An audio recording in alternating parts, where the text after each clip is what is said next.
Chapter 734. What? Is this all you've got? The Demon King's entire body was covered in a blood-red glow. His demonic energy surged. Both of his claws glowed with a cold light as he attacked like a gust of wind. Both of his arms danced wildly, bringing forth rays of light that cut the surrounding ground and rocks into pieces. When this kind of Demon King-level demon spirit unleashes its full power, it is indeed very frightening. Lu Bai had long since hidden himself in the cave. He was trembling in fear. As he trembled, he muttered, "How could such a beautiful girl be a demon spirit? It really doesn't make sense." Outside the cave, Lin Muyu could only defend under the Demon King's fierce attack. Both of her arms formed a shield, and she used the wind elemental law to deflect most of the Demon King's strength. She used the falling star steps to retreat. In the blink of an eye, she was forced to retreat nearly 100 meters by the Demon King. Seeing that there was already a huge rock wall behind Lin Muyu, the Demon King's gaze became more and more ferocious. "Brat, your time of death has come." "Is that so?" Lin Muyu suddenly clenched her left hand. Suddenly, an invisible ribbon appeared in the air and tightly bound the Demon King's legs. It was the astral chain that Lin Muyu quietly activated. The almost invisible astral energy formed a ribbon and tied the Demon King's body to the 100-meter-tall rock wall, preventing it from taking another step forward. "It's my turn." The astral sword shone brightly. As Lin Muyu's body charged forward like lightning, dozens of sword lights burst out and crisscrossed around the Demon King. Peng peng peng, sounds of slashing could be heard. However, the Demon King had the demonic energy shield to protect his body, so he was only injured and not killed. His body was covered in blood, and he used all his remaining strength to swing his claws. Bang! Lin Muyu's chest tightened. Her clothes were actually torn by the Demon King's power. A few shallow wounds also appeared on her chest. This time, she was really injured. This Demon King's strength was very powerful. Flying in the sky, he decided to change his tactic. He gently raised his palm, and a golden light descended from the sky. It was a dragon crystal. Bang! The celestial dragon crystal heavily bombarded the Demon King's head, causing it to be badly mutilated.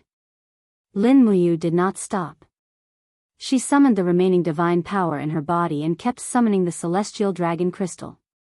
In the blink of an eye, dozens of celestial dragon crystals bombarded the Demon King's body one after another. Lin Muyu's divine power was also greatly consumed in a short period of time. She raised her right hand and suddenly threw the star's sword. Xiao! Raging flames wrapped around the long sword as it spun rapidly in a spiral.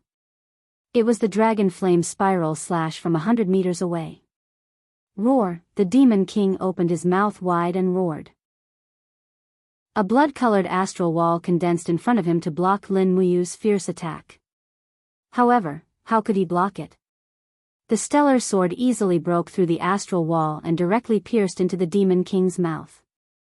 With a "pu" sound, the sword blade came out of the Demon King's head and pierced into the rocky ground. Flames soared into the sky. The Demon King's body was almost engulfed by the dragon flames.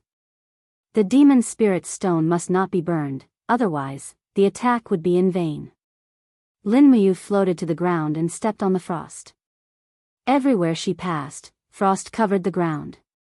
She quickly extinguished the fire but discovered that the Demon King's head was charred black. Just when Lin Muyu was about to reach it, a strong spiritual force rippled out from the spirit pulse technique.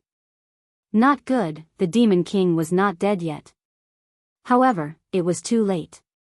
The Demon King's feet turned cold. The Demon King's arms were like tough vines and hugged onto Lin Muyu's legs. It opened its bloody mouth and bit towards Lin Muyu's legs. Courting death. Without saying a word, Lin Muyu's fist descended from the sky and blasted straight onto the Demon King's head. 5 elements 8 wastelands annihilation. Bang! The heavy blow directly caused the Demon King's head to sink into the broken rocks. However, its arms were still hugging onto Lin Muyu's legs. Moreover, thin poisonous thorns grew out and pierced into Lin Muyu's calf. The numbing feeling made people feel very uncomfortable. Go to hell. Lin Muyu was extremely angry. He didn't care about the demon spirit stone anymore. He raised his right fist and with the power of the six elements calamity, he once again punched the back of the demon king's head. Bang! The back of the demon king's head was completely blasted open and turned into mush. At the same time, the clamp on Lin Muyu's legs was released. He only felt a numbing feeling in his legs. He hurriedly circulated his supreme divine force to disperse the cold poison. Then, he opened his palm and sucked out the demon spirit stone from the brain. He burned it with fire and baptized it with wind blades. After cleaning it clean, he placed it into his cosmos sack. Lini, you can come out now. It's fine now. Lin Muyu slowly sat back down beside the bonfire. Killing this demon king had consumed at least 70% of his divine force. He needed to recover quickly in case he encountered another strong opponent. If he was killed because of exhaustion, it would be too unjust. Lu Bai carefully walked out and picked up a branch to poke the demon king's corpse and said, "Is it really dead?" "Yes, of course it's fake. You actually single-handedly killed a demon king." Lu Bai frowned and muttered to himself in a low voice, "What a freak. Even a dragon rider might not necessarily be able to single-handedly kill a demon king. This kid is really not simple." As he spoke, Lu Bai began to drag the demon king's corpse. "What are you doing?" Lin Muyu was a little surprised and asked, "The demon king's corpse is so disgusting. Moreover, the Yin energy is too strong. It can't be roasted and eaten at all. What do you want the corpse for?" "You don't understand." Lu Bai grinned and said, "The Tianji Empire has a rule. Anyone who kills a demon spirit of the 6th rank or above can bring the corpse to various provinces and cities to receive a reward. This is the corpse of a demon king. It's worth at least 10,000 gold coins. In addition, there will also be a demon spirit stone from the demon venerable as a reward." The demon spirit stone from the demon venerable? Lin Muyu was stunned. He didn't care about 10,000 gold coins, but he couldn't help but be tempted by the demon spirit stone from the demon venerable. After all, the demon spirit stone was equivalent to a treasure that could increase one's cultivation. It was a good thing no matter where it was. Although he didn't want to cause trouble, he didn't want to let go of a good opportunity to get the demon spirit stone from the demon venerable. "Is there any city nearby where I can get it?" Lin Muyu asked. "Let me think." Lu Bai pondered for a while and pointed to the east. He said, "Over the Wormwood Mountain, about 100 miles to the east is the central city of Xishan Province, Shiping City. Shiping City is known as one of the 4 famous cities of the Tianji Empire. It's on par with Tianji City, Dongning City, and Huiyuan City. It's very rich.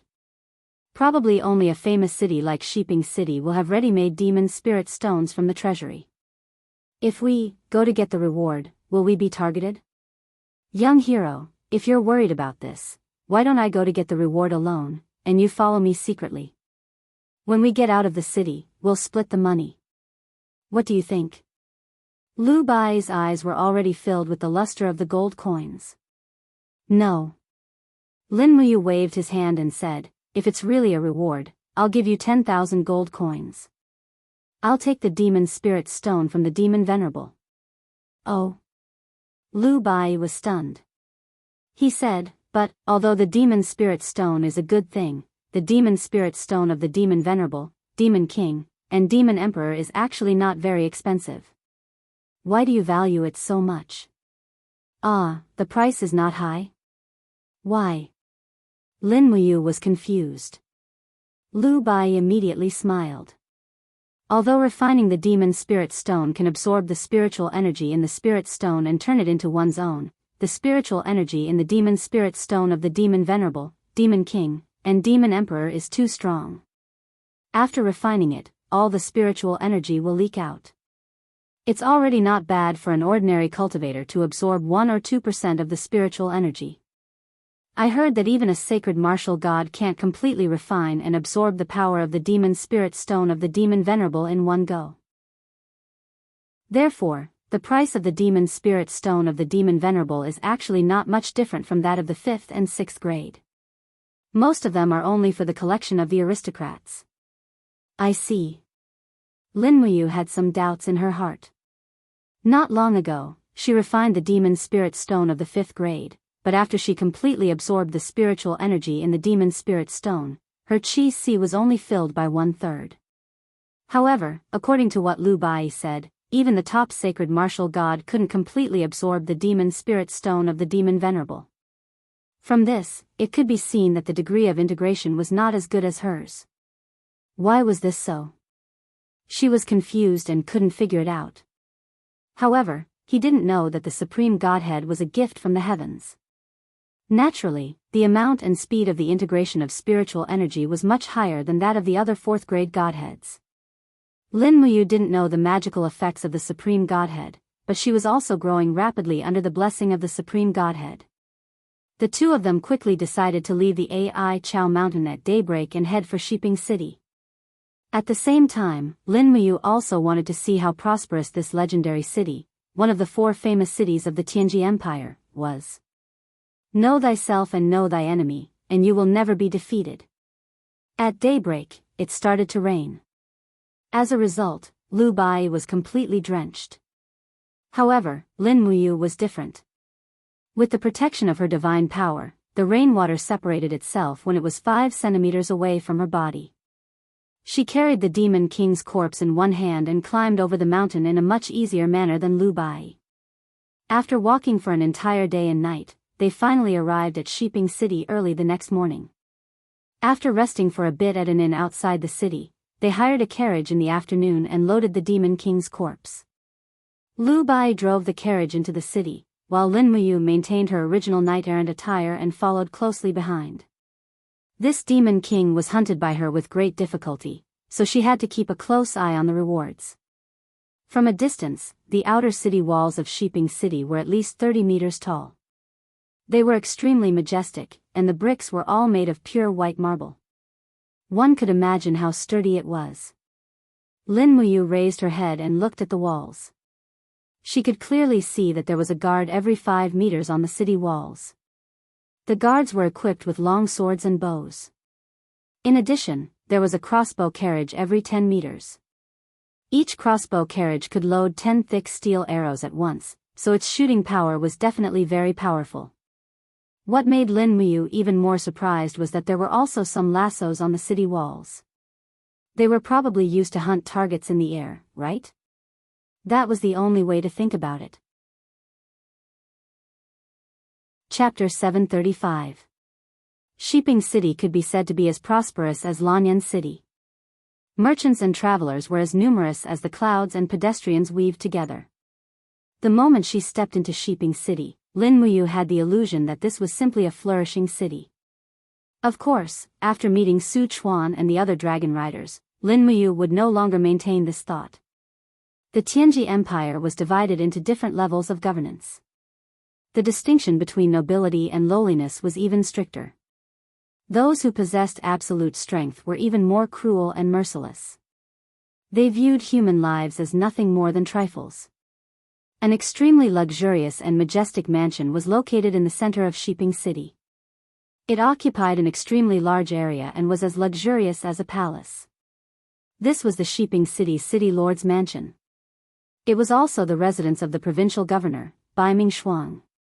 In the depths of the mansion, in the meeting room, Bai Ming-shuang had a mustache and sat upright on a carved chair. His cheekbones were a little protruding, but his eyes were full of light. He gently put down the teacup in his hand and said with a smile, "Since First Miss has said so, then Shiping City cannot help the Tianji sect with this matter. Don't worry. Although 105th tier demon spirit stones are a little difficult to obtain, I will definitely gather them for you even if I have to turn the Shiping Prefecture's treasury upside down."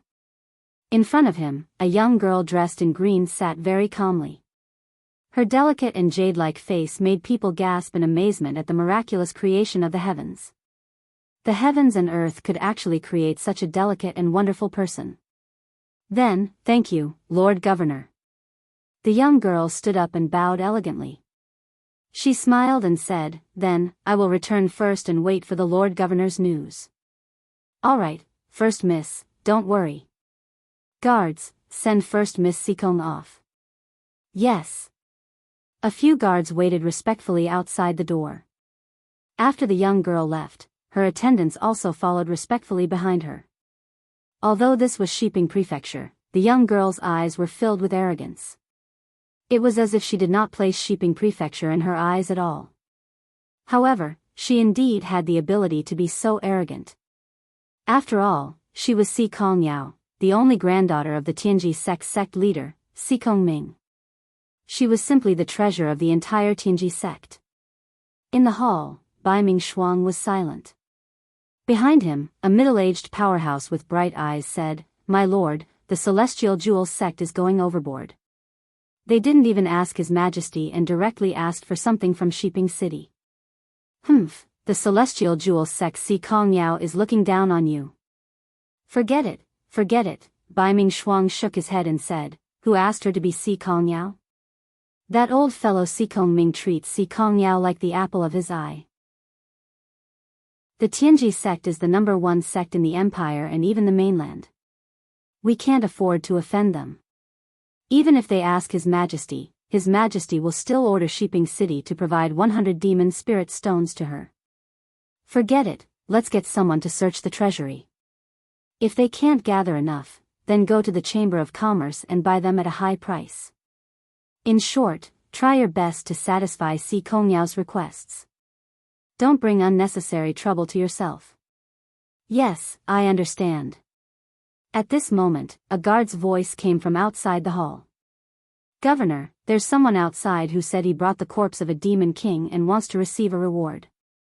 That person looks ordinary and has no cultivation at all. He must be a swindler. Let me chase him away." "Swindler?" Bai Ming Shuang frowned. "I don't think so. Since he dared to bring the corpse of a demon king, then let him enter the courtyard. Let's go take a look." "Yes, Governor." Outside the door, Si Kong Yao, who had not gone far, frowned and said softly, "The corpse of a demon king. Who has such great ability to kill a demon king? Don't go yet. Let's take a look first." "Yes, eldest lady." A group of guards nodded respectfully. Among them, there was no lack of martial venerables. With such a group of people as guards, one could imagine how distinguished Si Kong Yao's status was. Perhaps even the princes of the empire might not have such an imposing manner when they went out. Accompanied by squeaking sounds, a person drove a carriage into the courtyard. It was Lu Bai. The demon king's corpse on the carriage was wrapped in black cloth, and outsiders could not see it clearly. "Governor, it's this person." A group of guards surrounded him, all of them looking ready to fight. If it was confirmed that Lu Bai was a swindler, there was no doubt that he would not end up well. "This lowly one greets Governor." Lu Bai quickly got off the carriage and knelt on the ground, looking spineless. Bai Ming Shuang was a member of the imperial family, so he naturally looked down on people like Lu Bai who mingled in the Jianghu. He frowned and said, "I heard that you killed the demon king and even brought its corpse." "I didn't kill it." Lu Bai said, "It's just that when this lowly one passed by Ai Chao Mountain, I found this demon king's corpse. The notice of the empire clearly states that as long as you bring the demon king's corpse, you can receive the reward. Sir, please take a look, this corpse is still intact." After the cloth was lifted, the demon king's corpse was revealed. The faint stench made the surrounding people cover their mouths and noses. Bai Ming Shuang was silent, and a martial artist at the side frowned and said, "Sir, this is indeed the demon king's corpse." Si Kong Yao was stunned, and her beautiful eyes were full of surprise. "Xueji? This is Xueji's corpse. Xueji was actually killed?" Bai Ming Shuang was stunned. "Missy, who is Xueji?" Si Kong Yao smiled and said, "Sir, there are many demon spirits living around Ai Chao Mountain, and they have been in conflict with our Tianji sect. This demon king's name is Xueji, and the number of people who died in her hands is at least 50. Humph, I didn't expect her to be dead now. What a pity, I originally wanted to kill her personally to avenge my sect. So, this is indeed a demon king. Bai Ming Shuang was silent again. Lu Bai grinned and said, Lord Governor, according to the announcement, can this lowly one be given a reward now? Bai Ming Shuang was not willing to give the expensive demon spirit stones to a lowly person like Lu Bai, but there were so many people here. If Bai Ming Shuang was not willing to hand over the reward, he would definitely become a laughing stock, especially Si Kongyao. She was crossing her arms in front of her chest, and her pair of C-cup breasts were protruding. She was smiling and waiting to see him make a fool of himself. He must not be looked down upon by this little girl. Bai Ming Shuang's mouth twitched and said, Someone, go to the treasury and take out a demon venerable's demon spirit stone and 20,000 gold coins worth of gold notes to give to this young hero. In addition, since you have obtained the demon king's corpse, why don't you stay in the prefecture for a few more days? Take it as a form of hospitality from Shiping City. What do you think?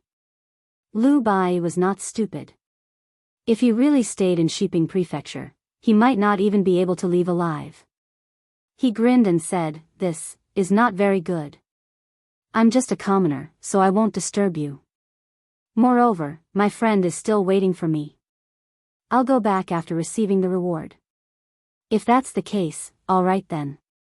Bai Ming Shuang did not want to force him in front of so many people. Not long after, a servant came with the reward. It was a thick stack of gold notes and a precious demon spirit stone in a box. The demon spirit stone of a demon venerable was quite expensive. It was not something that could be bought with tens of thousands of gold coins. Then, I'll take my leave. Lu Bai happily took the rewards and stuffed them into his arms. He unloaded the demon king's corpse, turned around, and drove his horse away. Bai Ming Shuang did not say anything.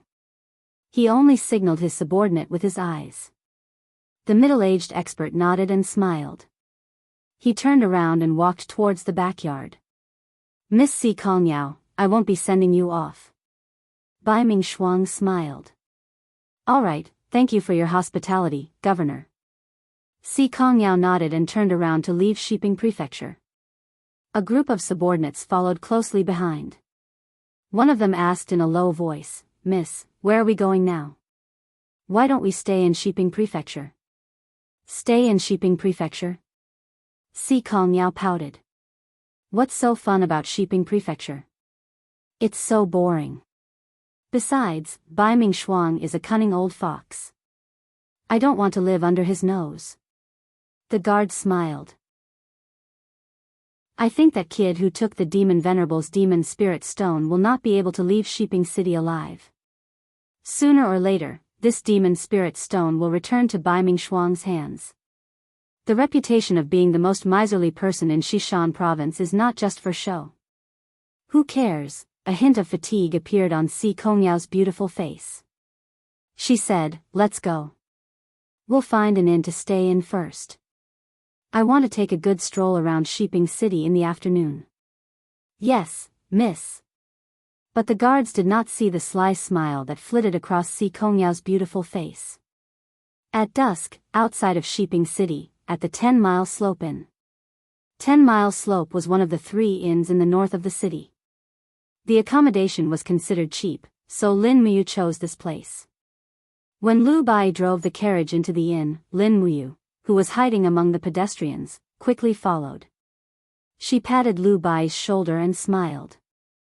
All right, the demon spirit stone is mine, and the gold notes are yours.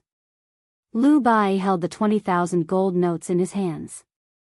He was already elated. He happily handed the demon spirit stone to Lin Muyu and said, Young hero, you've really made a fortune. Ha ha ha, this is great.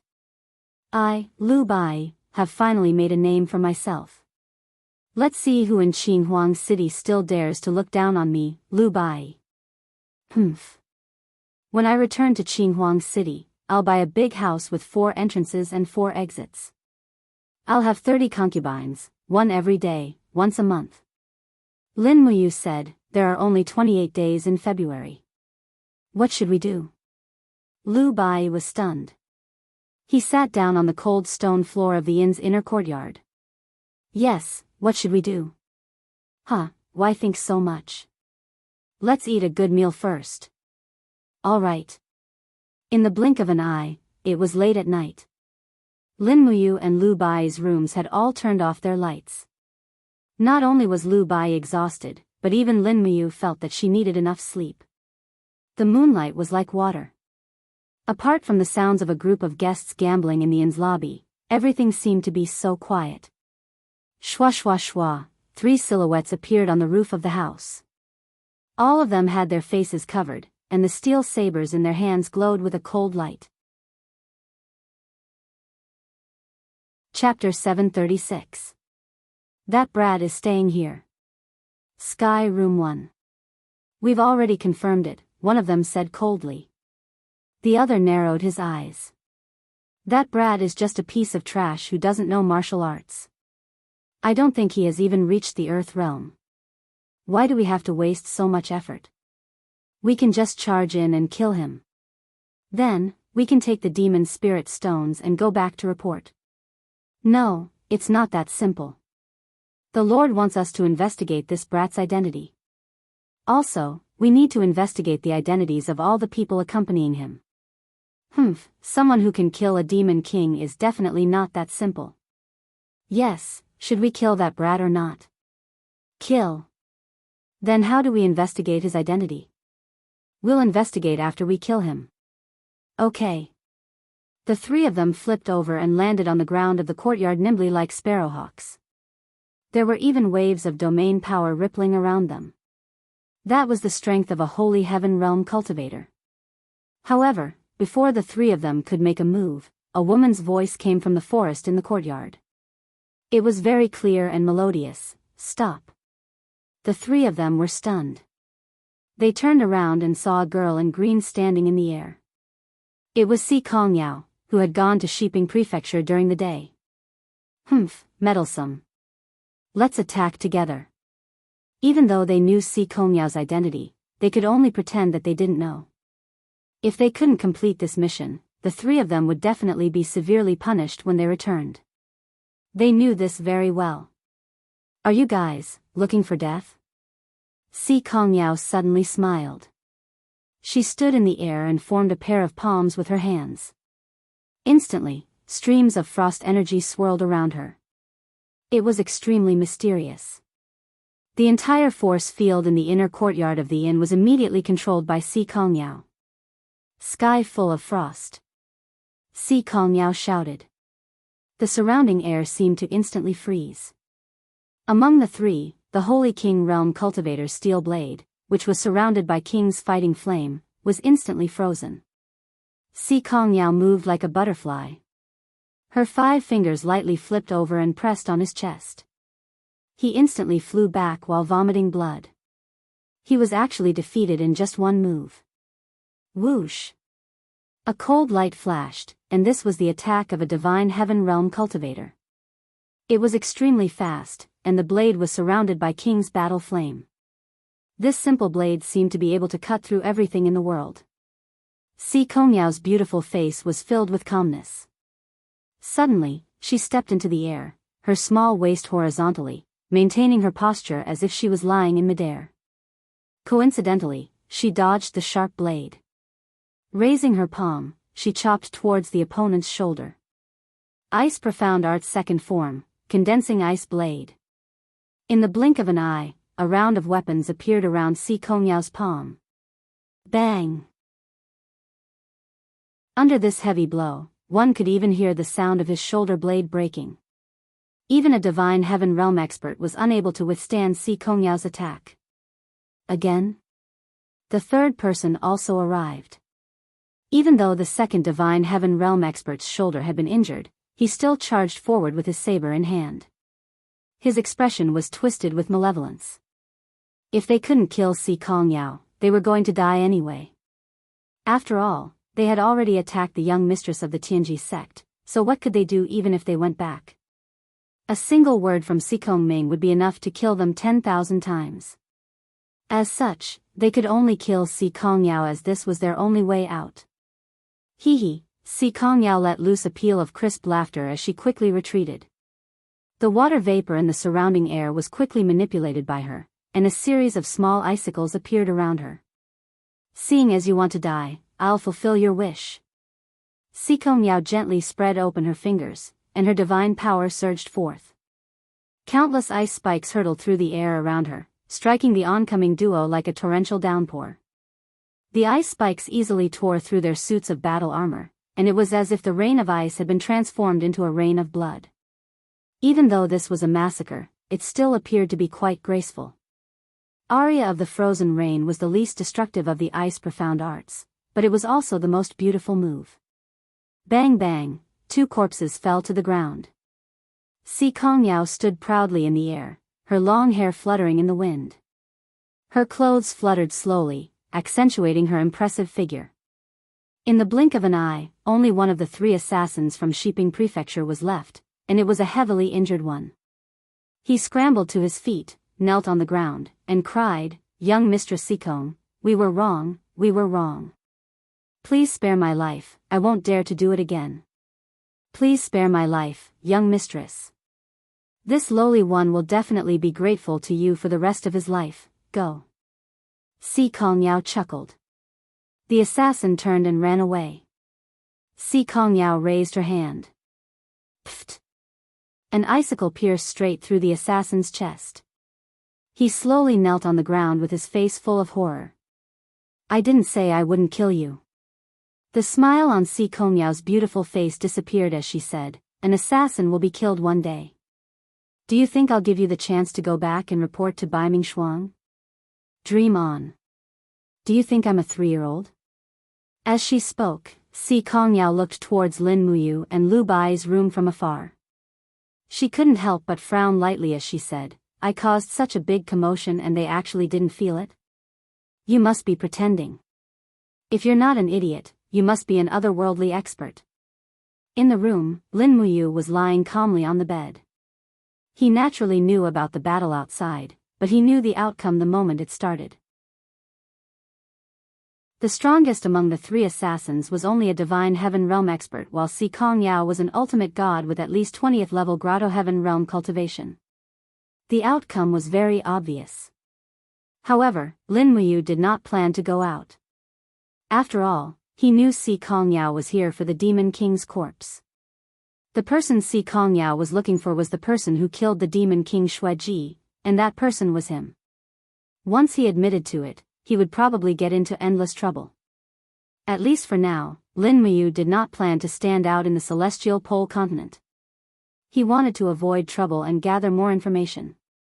Knock, knock. Not long after, someone knocked on the door and a woman's voice was heard. "Sir, I'm a singer in the inn. I need some money to make a living. Please open the door." It was Sikong Yao's voice. Lin Muyu could not help but snigger. Who would come to sing in the middle of the night? Moreover, she personally delivered him to the room. With Sikong Yao's beauty, wasn't she afraid of being raped on the spot? After thinking about it carefully, she was not afraid at all. The ice mystic technique was the unique skill of the celestial virtue sex lord, Sikong Ming. There were less than 100 people on this continent who could force Sikong Yao to sleep with them, but none of them dared to sleep with her. It was easy to provoke Sikong Yao, but provoking Sikong Ming was equivalent to courting death. "I'll just ignore her and pretend there's no one in the room." Lin Muyu continued to sleep. "Sir, it's impolite if you don't open the door," continued Sikong Yao. Lin Muyu endured it and still did not open the door. Bang! That pitiful door instantly broke into pieces, and Sikong Yao broke in.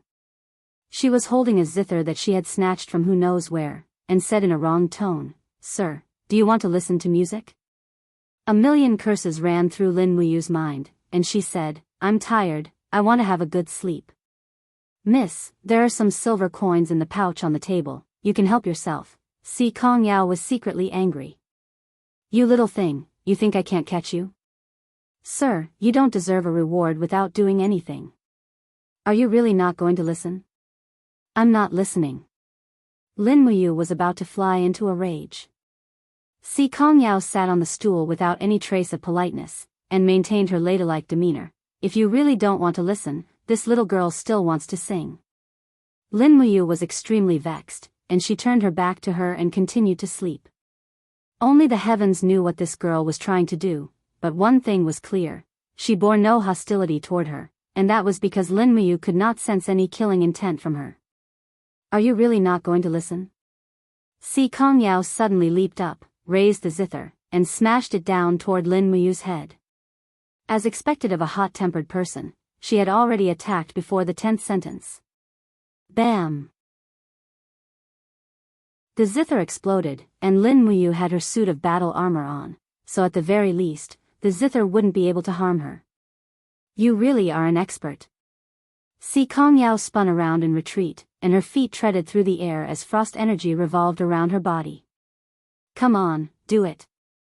I want to know just how powerful the person who killed the demon monarch is. Here. Lin Muyu sat up and pointed at her head. Is there water in here? At this moment, another person appeared at the door. It was Lu Bai, and he asked with sleepy eyes, "Young hero, what's going on? What are you doing in the middle of the night?"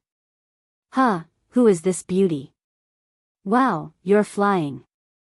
Si Kongyao landed on the ground, tidied up her clothes, and smiled politely. We meet again. You are. You're the beauty from Shiping Prefecture during the day. I know you. Lu Bai only knew that Si Kongyao was the beauty from earlier, but he didn't know her identity. Otherwise, he would have been scared to death. What were you doing in the young hero's room? Lu Bai asked again. Si Kongyao smiled. Nothing much, I suddenly walked into the wrong door. I'm sorry, I'll leave now. You want to leave just like that? Lin Muyu gritted her teeth. Why did you hit my head with your zither? Did I? Where's the zither? Si Kongyao was calm. Damn it, she seemed to have predicted that the zither would be shattered into pieces by the battle armor. Lin Muyu didn't want to cause trouble, so she waved her hand. You can leave now, I'm going to sleep. Lu Bai looked at the broken door. Young hero, your door is gone, how are you going to sleep? It's nothing, just help me hang the bedsheet on it. Okay. Outside the door, Si Kongyao was walking along the corridor of the inn, her brows tightly locked together. How is this possible? How is this possible? Why does he have that calmness? Why is it like this? He must be hiding his strength. I must force him to make a move. Someone who can kill a demon king must be at least a Saint Martial king. I must help my grandfather win over such a rookie and let him join the Tianji sect. Creak. The door beside her opened, and a shifty-eyed man smiled. Yo, miss, you're here to solicit business in the middle of the night? You're so pretty. How much for a night? Come in. Get lost. Si Kongyao's face was as cold as ice. Chapter 737. The next morning, the heavy spring rain did not seem to stop at all. Lin Muyu and Lu Bai got up early and had a simple breakfast in the lobby of the inn, which consisted of several steamed buns and pickled vegetables. Later, Lu Bai bought 2 tents and some cooking materials. When they were about to leave, a young girl led a horse and followed them from a distance. As Lin Muyu expected, it seemed that Si Kongyao had not given up the idea of drawing him into the Tianji sect. She was really persistent. They bought 2 straw raincoats and got on the horse. The spring rain was slightly cold, but the pear blossoms on the roadside were already in full bloom.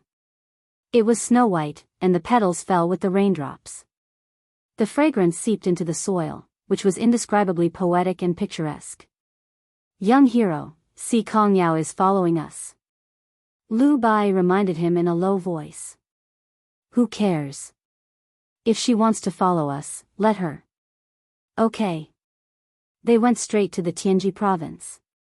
The capital of the Tianji Empire, Tianji City, was their next destination. However, if they wanted to go to the Tianji province, they had to take a detour. They had to go through the Mugwort Mountain, which was 300 miles long, before they could get on the official road to the Tianji city. This was a shortcut. Otherwise, they had to take a detour, which would take at least half a month. Si Kongyao followed them from a distance. At noon, they entered the mountain.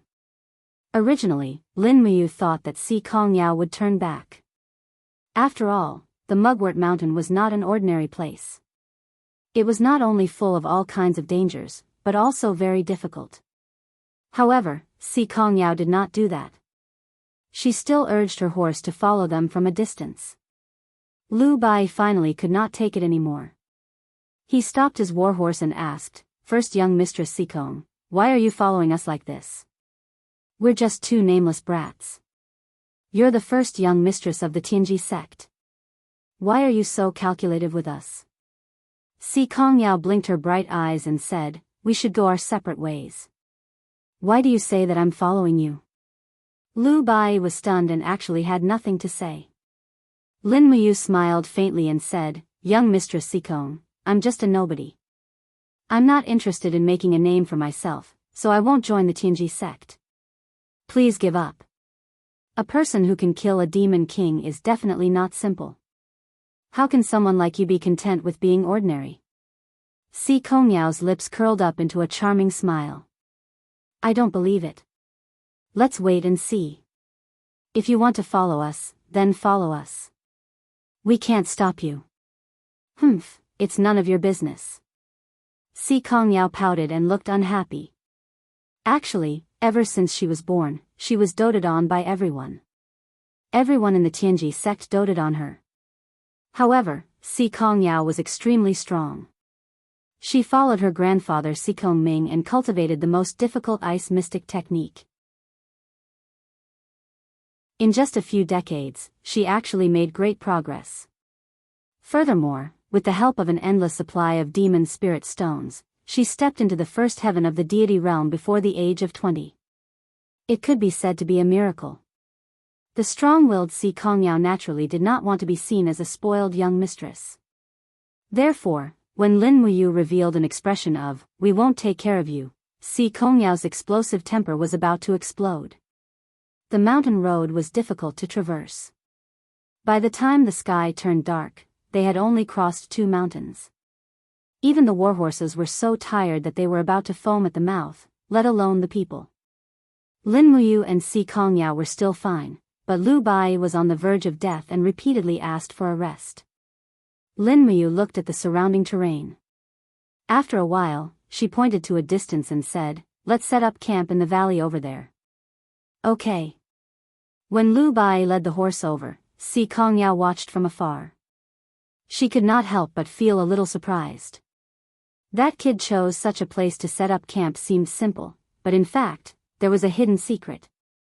That place was surrounded by walls, which was the best place to hide one's aura and not be discovered by the demon spirit.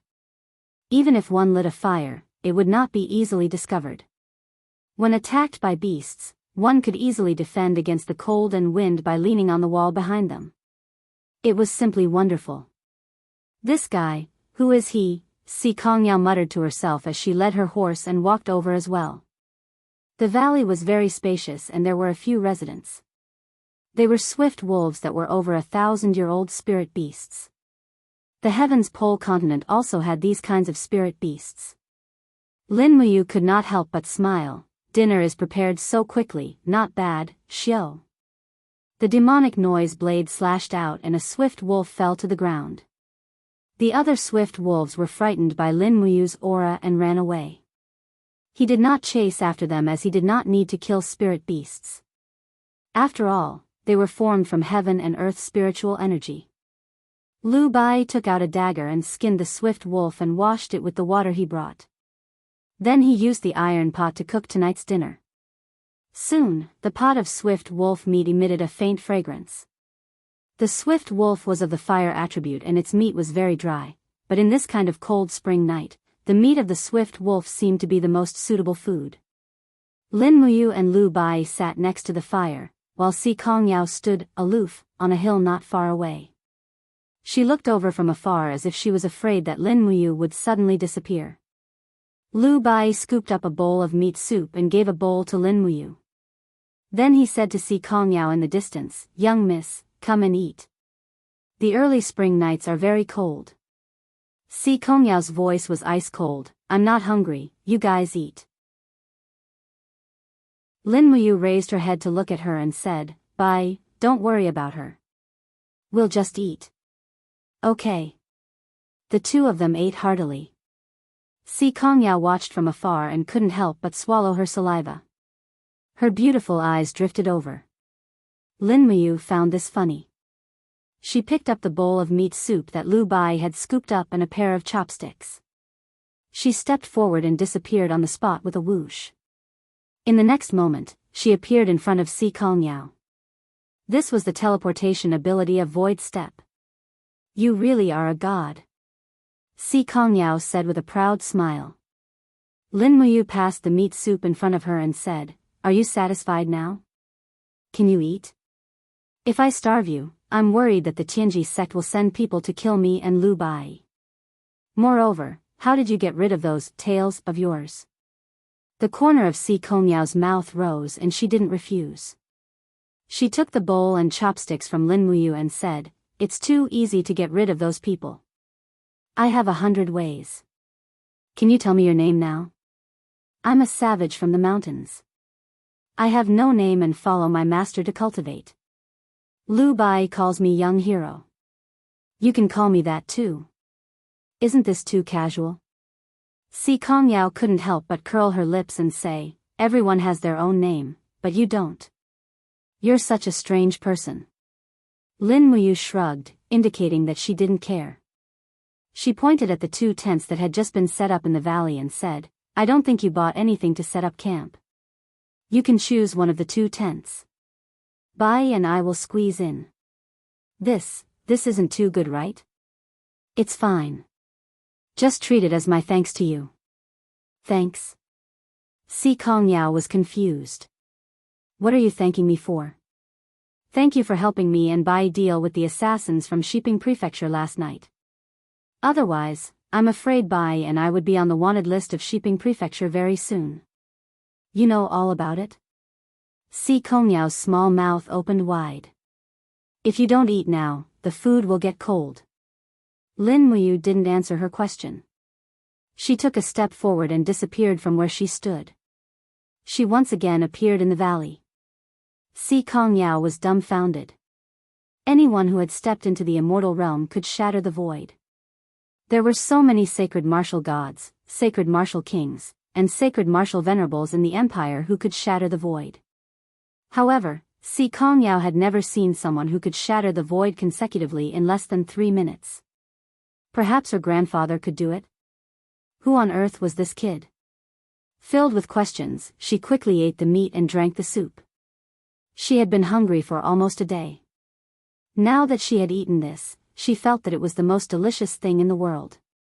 She never knew that wolf meat could be so delicious. Late at night, the cold wind of early spring blew through the valley.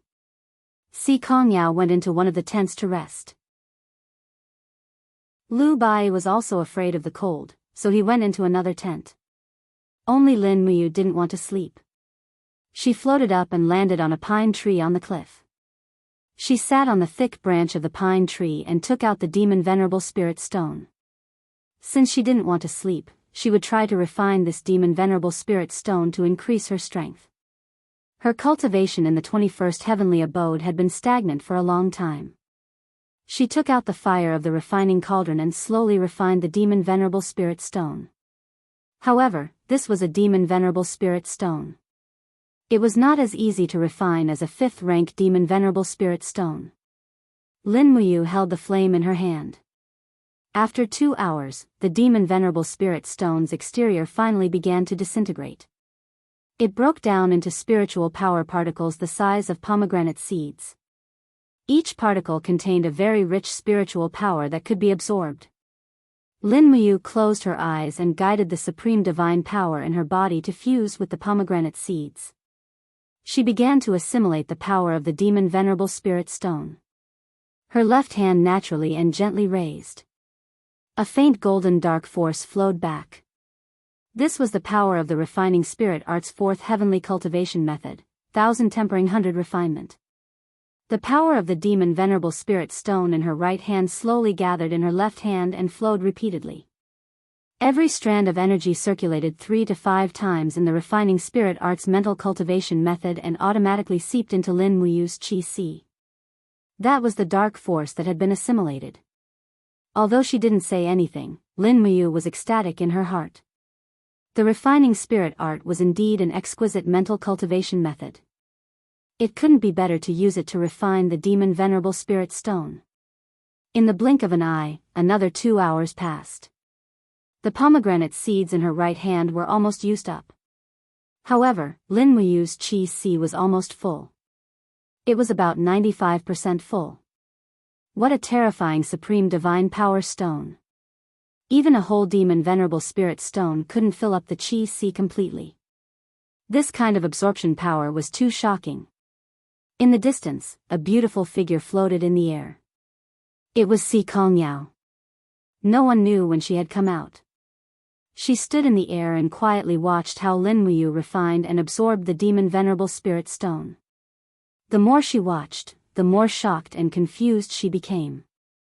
She opened her eyes wide and murmured, "How is this possible?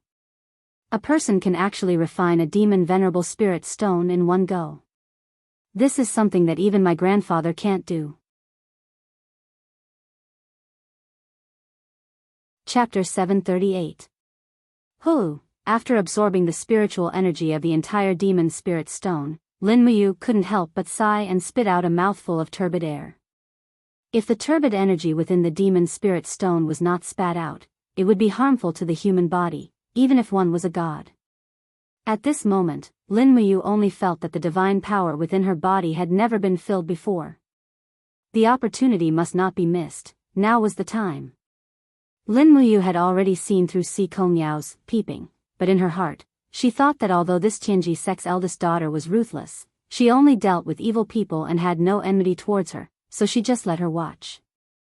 In any case, something like the spirit refining art couldn't be learned just by watching. So what if she learned it? In any case, she wouldn't be able to use it as well as she could. She circulated the supreme divine power within her sea of chi, and suddenly, layers upon layers of waves began to surge. The divine power within her sea of chi was like a heaven-reaching tower. There were a total of 21 layers. Under the master's guidance, the divine power flowed through her entire body and finally began to attack the profound entrances within her sea of chi. The first profound entrance was easily broken through, followed by the second, the third, all the way until the 22nd profound entrance. Lin Muyu already felt an extreme pain coming from her body, and her forehead was also dripping with sweat. Sure enough, after stepping into the god realm, wanting to advance every step was so difficult. It was no wonder that many people were stuck in the same realm for hundreds or even thousands of years. Boom, boom, boom, the waves in her sea of chi were tens of thousands of zhang high, and the divine waves that were infused with the spiritual energy of the demon spirit stone crazily attacked the 22nd profound entrance that sealed her sea of chi. That profound entrance was like a deep blue iron wall, and no matter how the divine waves attacked, it remained motionless. Lin Muyu couldn't help but frown, and once again increased her strength by 10%. She had to go all out, even if it hurt her body, she had to break through. Sure enough, with just this 10% increase in strength, a bang sound was heard, and the deep blue iron wall profound entrance in her sea of chi was finally broken. Endless waves of divine power flowed into her 4 meridians and 8 meridians. It was as comfortable as opening the conception and governor vessels in wuxia novels. Buzz buzz buzz, the faint sound of waves even penetrated through her body, and Lin Muyu's power was not completely restrained at this time. Golden supreme divine power lingered around her body. Fortunately, she did not involuntarily release the law spirit beads, otherwise, Si Kongyao would definitely be able to see through it. Oh my god, Si Kongyao was also a cultivator. She couldn't help but ask in surprise, "Young hero, you've broken through?" "Yes." Lin Muyu opened her eyes, nodded, and said, "Eldest miss, in my hometown, peeping at others practicing martial arts is a big taboo." "Oh." Si Kongyao blinked her beautiful eyes, and just made an "oh" sound without saying anything. It seemed that her peeping here was so natural and justified that Lin Muyu couldn't refute anything. The depths of her body were filled with extravasated blood. This time, Lin Muyu had already suffered a small internal injury. She needed to adjust her breath for a period of time to recover, so she didn't try to break through to the 23rd layer of the heavenly abode. Even if she tried, it would probably be impossible to succeed. According to the speed at which the demon spirit stone was absorbing power, Lin Muyu could also roughly estimate that at least 3 to 5 venerable demon spirit stones would be needed to help her break through to the 23rd layer of the heavenly abode.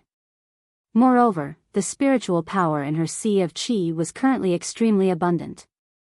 There was no need to refine demon spirit stones at all. She had to wait for this feeling of fullness to disappear before she could continue to rely on absorbing power to cultivate. After all, cultivation was a matter of oneself. Blindly relying on external gains may eventually cause one to be unable to control the power in one's body. This kind of example could be seen everywhere in the ancient books on the continent. Si Kongyao seemed to also see that Lin Muyu had suffered an internal injury, and said, "You go and rest for a while, I'll keep watch for you tonight." "Eldest Miss Sikong will keep watch for us tonight?" Lin Muyu couldn't help but laugh. "Then Bai and I really have quite a lot of face. However, I still have to thank eldest Mississippi. You go and sleep, there's no need to keep watch. It's very safe here."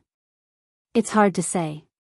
Si Kongyao shook her head, and said, "Demon spirits are good at concealing their aura and disguising themselves. Even sacred martial venerables and even sacred martial kings sometimes find it hard to detect demon spirits, so it's better to have someone keep watch." "All right then." Seeing that she was determined, Lin Muyu said, "Then you keep watch, I'll go and sleep for a while. I'll keep watch for the second half of the night." Go." The night wind grew colder and colder. Si Kongyao turned around and landed on the branch of the pine tree that Lin Muyu had just been sitting on. She laid down lightly, and her clothes slowly fluttered in the wind. In the blink of an eye, her aura had already become invisible, as if her entire person had already become one with the pine tree. Lin Muyu couldn't help but frown as she sat in the tent. Si Kongyao's aura concealing ability was similar to Bai Yin's turtle breathing technique. Even her own spirit pulse technique would find it hard to detect her aura. This celestial pole continent was indeed full of hidden dragons and crouching tigers. She really didn't know how many experts in absolute arts there were that she didn't know about. Furthermore, when Si Kongyao had fought with the assassin, the ice profound arts she had used weren't that tyrannical. Even the ice profound arts Si Kongyao had used could be so terrifying. If it was the legendary sacred martial god, Si Kongming, who personally used it, how many moves would she be able to block? 3 moves, or maybe 5 moves. Perhaps 10 moves would already be her limit. Thinking of this, she suddenly felt that it was necessary to form a good relationship with this little girl, Si Kongyao. She was the apple of Si Kongming's eye. If Si Kongyao stood her ground against the opinions of the masses, perhaps Si Kongming and the entire Tianji sect would withdraw from the Tianji Empire's invasion of the Shattered Cauldron world. That would be the best result, although it would be very difficult. The injuries in her body were slowly being healed by the Supreme Divine Power. The Supreme Divine Power had a part of the attribute of Fushi's divine power, so there was no need to doubt its own healing ability. She unknowingly fell asleep. She didn't know how long she had slept for, but she was suddenly awakened by the whistling wind outside. Lin Muyu opened her eyes. No, it wasn't just the sound of the wind. There seemed to be a woman's delicate shout and the whistling sound of divine power in the wind. Something had happened outside. Lin Muyu hurriedly turned over and flew out with the star's sword. However, she saw Si Kongyao waving a thin sword not far away and fighting with a giant beast. No, that's not right. How is that a giant beast? It's clearly a 20-meter-tall giant covered in stone skin and covered in flames. With a roar, it fiercely smashed its iron fists onto Si Kongyao's sword. "Young mistress, be careful." Lu Bai was already outside and shouted loudly. However, he didn't dare to go forward to help. Bang! The flames surged.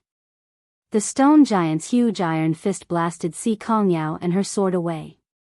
She was embedded into the stone wall like a cannonball. The divine power shattered. This blow was enough to injure Si Kongyao. Oh no. How could Lin Muyu care so much? She raised her long sword and flew over. With a glance, she saw that the neck of the stone giant was intertwined with fiery red and green. It's a demon king rank demon spirit. No wonder it could defeat Si Kongyao, who has a cultivation of 27 heavenly abode stage. Dragon armor. Lin Muyu shouted and began to summon a Catasaurus from the different space.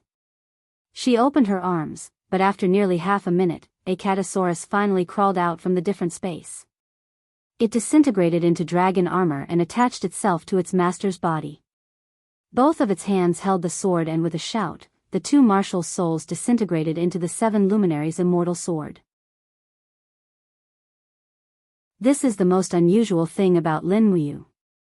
The people of the celestial pole continent only cultivate martial arts and not martial souls.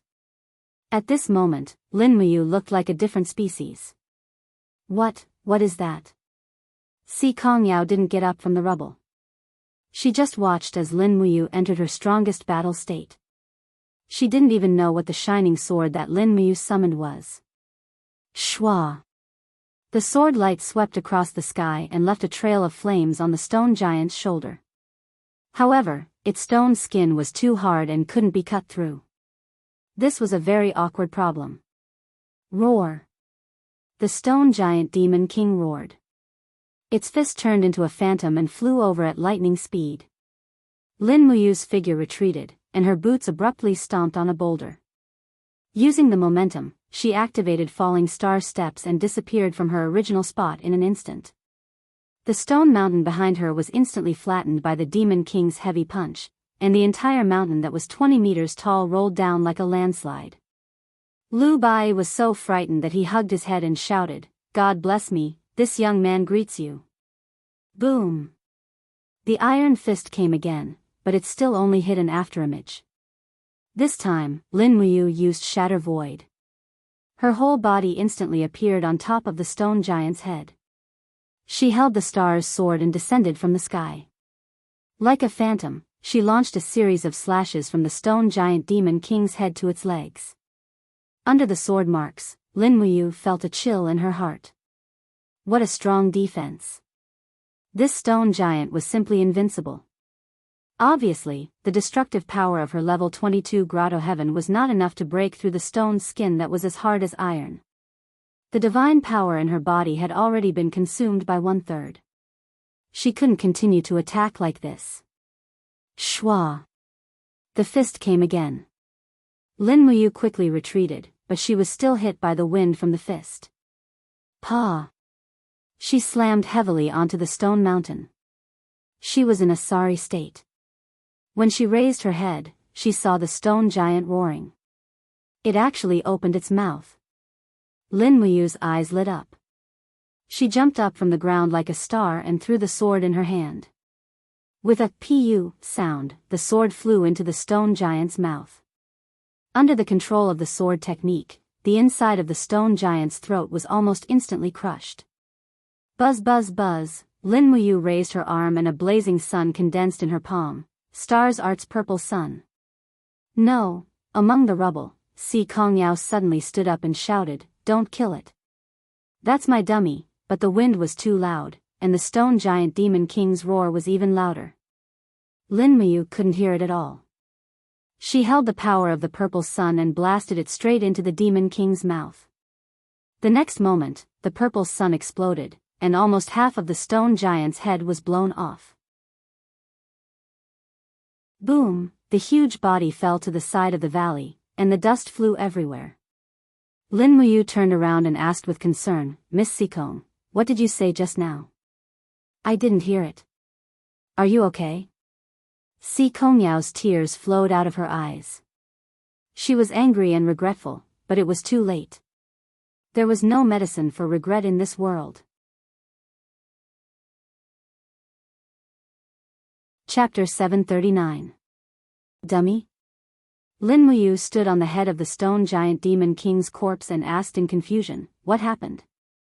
"Miss, do you know this demon king?" Si Kongyao walked to the side of the stone giant's corpse in 2 or 3 steps. She lay on its huge arm and started bawling. As she sobbed, she said, "Dummy was the most obedient.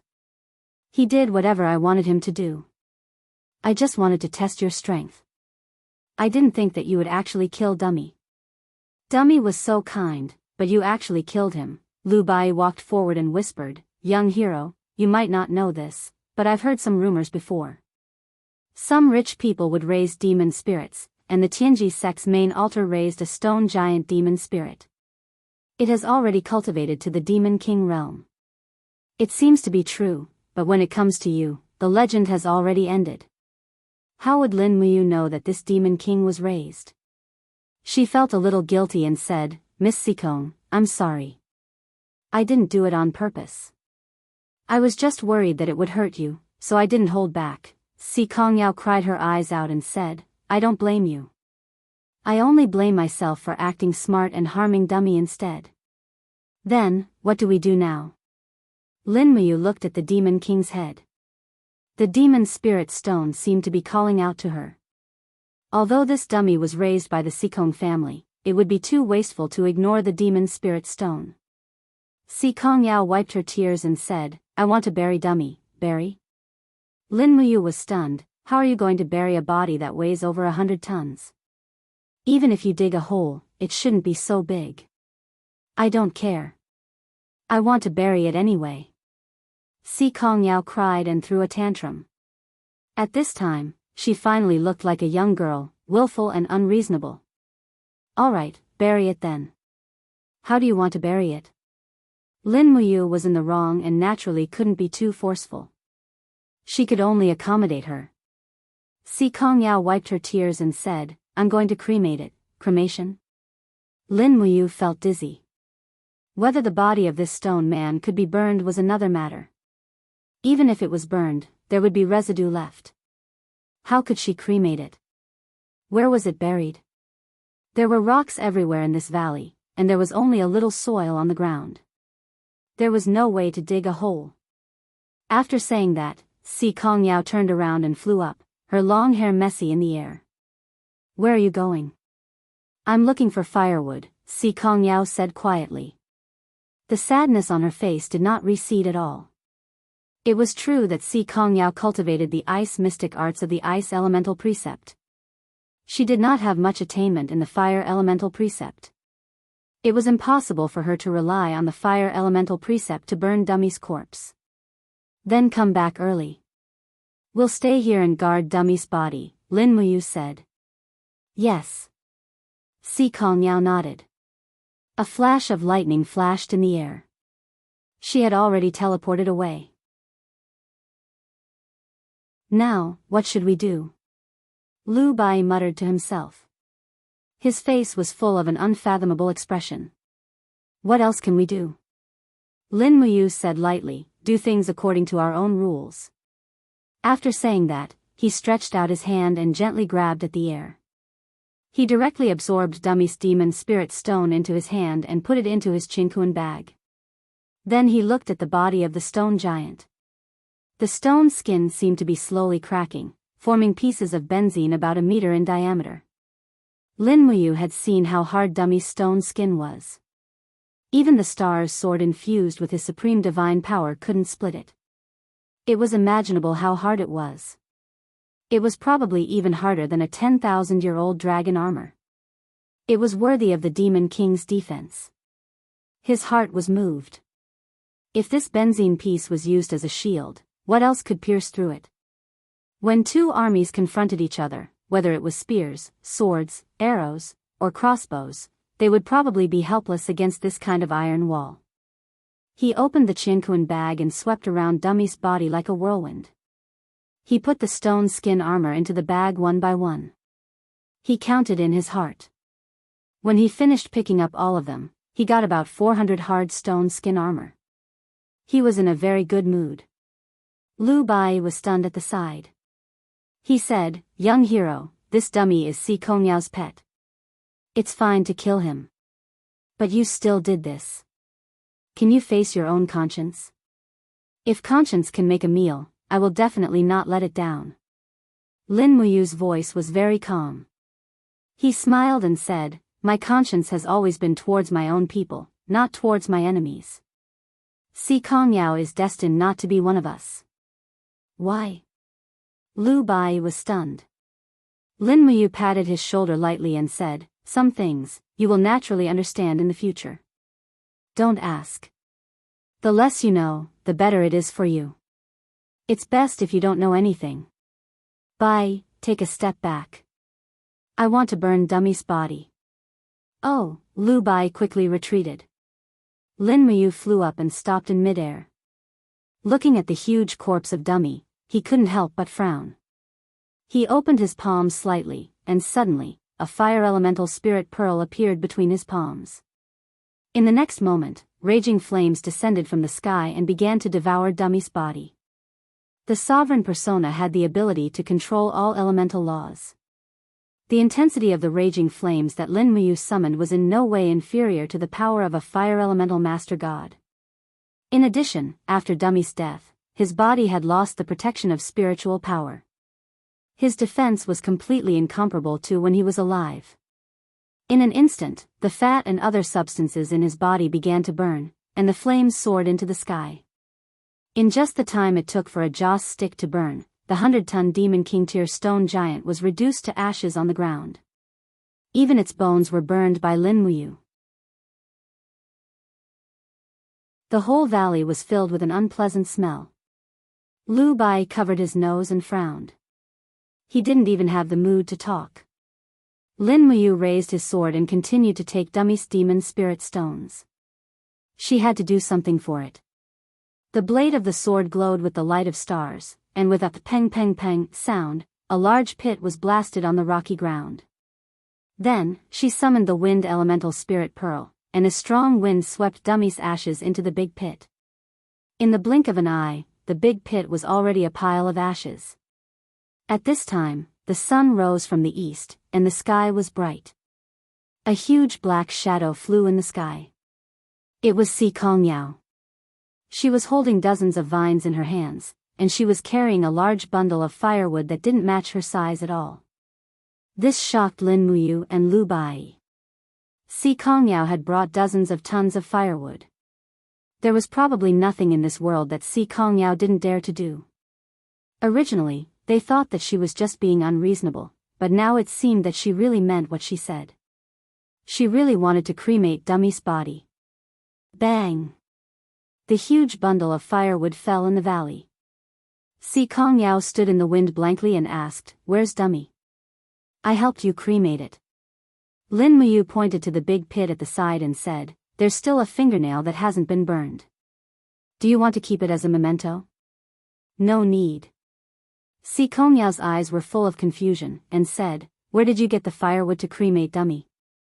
"With just divine power, I'm afraid that even a sacred martial king's divine power wouldn't be enough to completely burn Dummy's huge body, right?" This, Lin Muyu frowned and said, "His body is just very flammable. I used a little flame and it burned on its own." Si Kongyao squinted her beautiful eyes and stared at Lin Muyu for a few seconds, and said, "Forget it, I won't pursue it. Since you helped Dummy cremate, I thank you." "You're welcome, it's what I should do." Lu Bai rubbed his belly and said, "You guys don't have to be so polite. Let's go somewhere else to cook. I'm starving." "Okay." Lin Muyu turned her head, but at this moment, a shrill cry came from the sky. It was very familiar. It was a wolf falcon. Again? Lu Bai frowned and said, "These dragon knights are really haunting us. Let's quickly hide in the cave. Maybe they won't find us." "It's no use. Since the wolf falcon found us, the dragon knights shouldn't be far away. However, before the dragon knights arrive, we still have time to eat breakfast, and breakfast came to us on its own." "What do you mean?" Si Kongyao frowned slightly.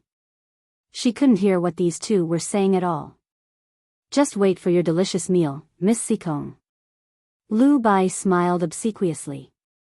Whoosh! A fist-sized rock flew out, and the wolf falcon in the air fell to the ground with a sad cry. Lin Muyu flew over and returned with the wolf falcon's corpse. She said, let's go out of the valley and start a fire. The dragon knights should be here in about an hour. Okay. After leaving the valley, they found a small stream under the rocks. After plucking the wolf falcon's feathers and gutting it, they skillfully roasted it over the bonfire. They sprinkled cumin and oil over it, and before long, the aroma filled the air. Lin Muyu had been hungry for a long time, and she was full of anticipation as she waited to eat. Si Kongyao stood at the side with a look of amusement and helplessness. These two were really too daring. They even dared to eat the Tianji Dragon Knight's exclusive wolf falcon. There was nothing in this world that they didn't dare to eat. However, Si Kongyao stared at Lin Muyu's back and felt that this person was becoming more and more mysterious. It was understandable that he dared to eat the wolf falcon. Who knew how many secrets this guy was hiding? Not long after, the wolf falcon's meat was extremely fragrant and tempting. Lin Muyu took out the little demonic noise knife and cut a large piece of meat for Si Kongyao. Si Kongyao didn't refuse and nodded with a smile. She placed the piece of meat in her palm and held it with her Xian energy so that it didn't touch her palm directly. Then, she ate it in small bites. It was indeed delicious. The wolf falcon's meat was very fresh and tender. It was simply better than all the other birds. Within the spirit pulse art, a total of 11 powerful auras were rapidly approaching.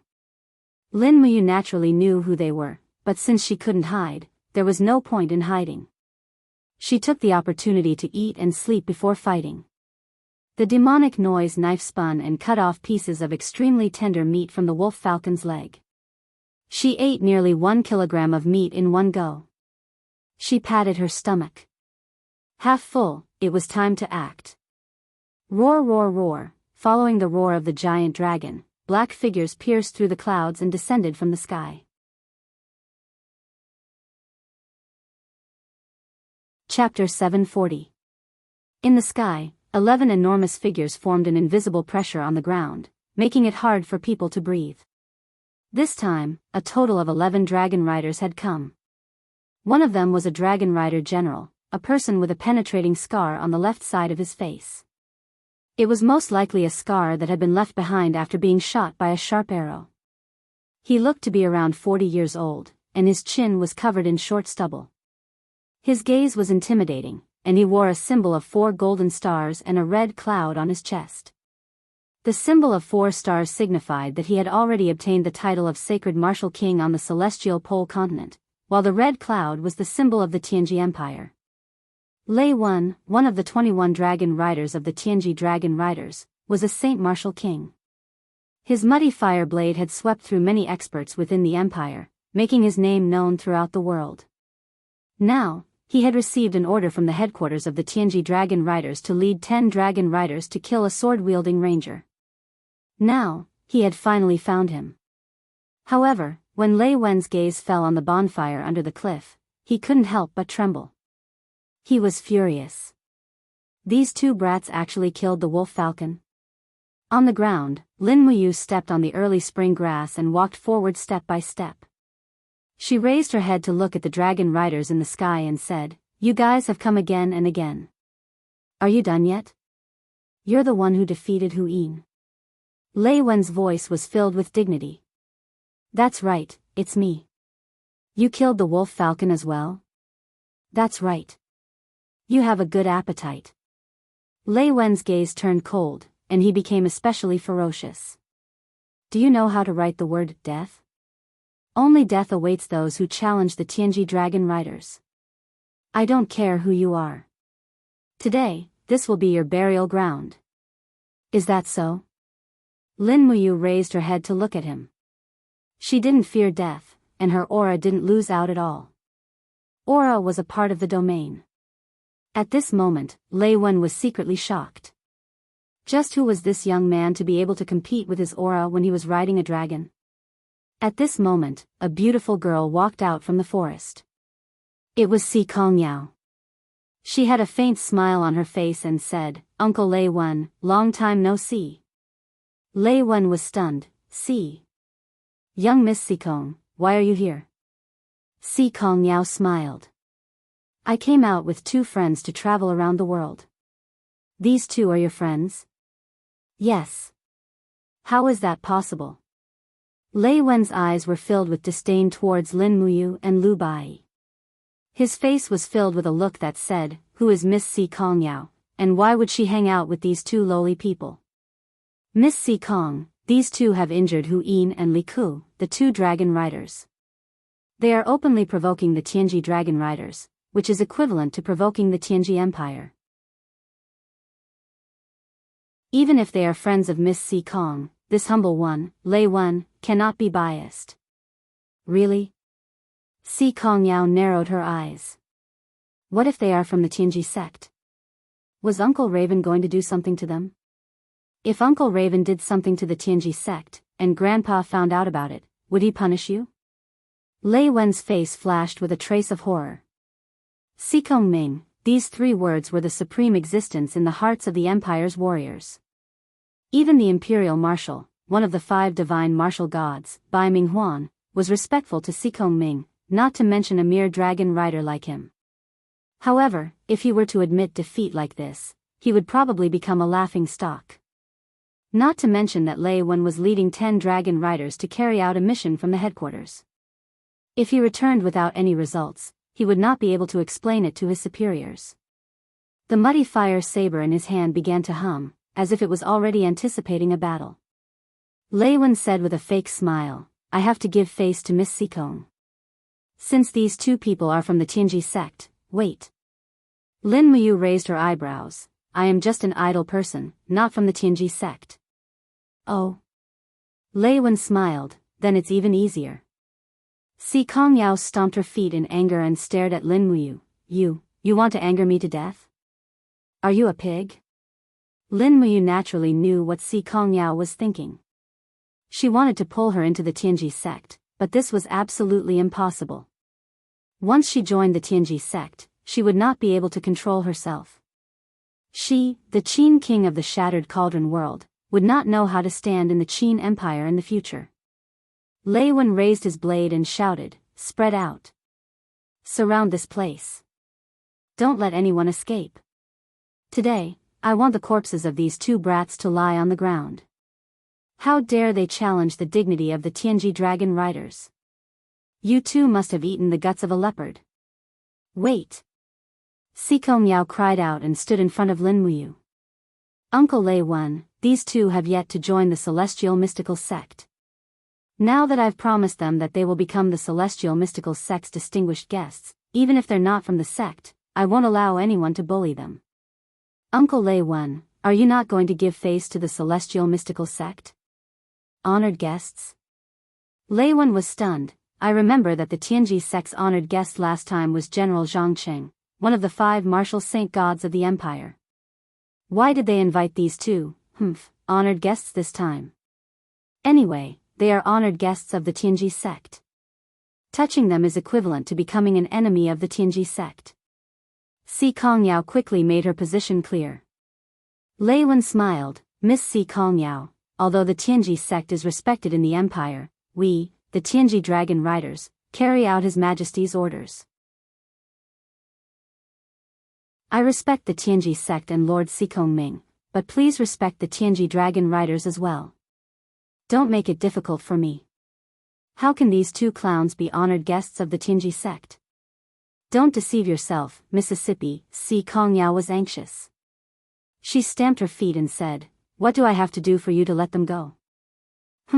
VIPs. Lei Wen's arms emitted traces of fire rule divine power and entered the muddy fire saber. In an instant, the saber was burning red, illuminating his ferocious face. He smiled and said, "I can admit that they are VIPs, but they have to pass through my muddy fire saber.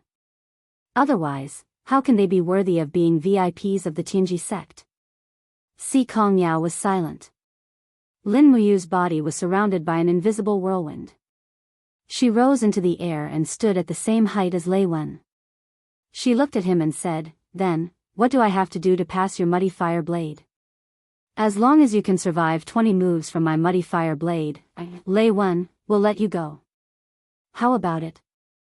Lei Wen's eyes were filled with arrogance. He didn't even put Lin Muyu in his eyes. He was going to say 10 moves, but this brat won against Hu Yin.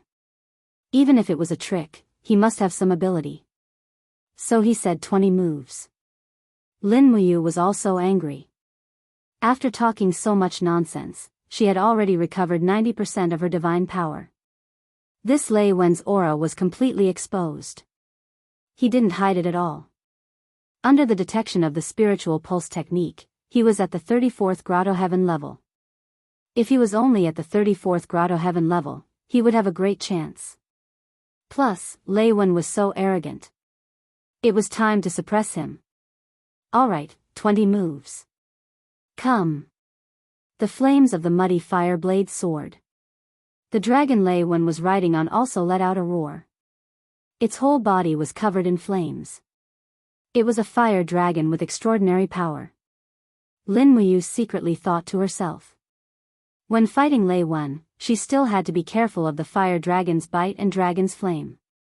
Otherwise, if she was careless, she would suffer. No matter what, Lei Wen was a dragon rider. She couldn't underestimate him. Lei Wen's blade was raised horizontally. A flame formed into a dragon and circled around the hilt. It was actually dragon chi. This was a dragon rider who could control dragon chi. Lin Muyu was secretly startled. She slowly unsheathed her stellar sword. Streaks of frost and stars lingered around the blade. Since Lei Wen was using the law of fire, then she would use the law of ice, which was relatively more restrained. If you lose, I want your head to report to His Majesty. Lei Wen said indifferently. No one would doubt the truth of his words. And if you lose? Lin Muyu raised her eyebrows. What are you going to give me?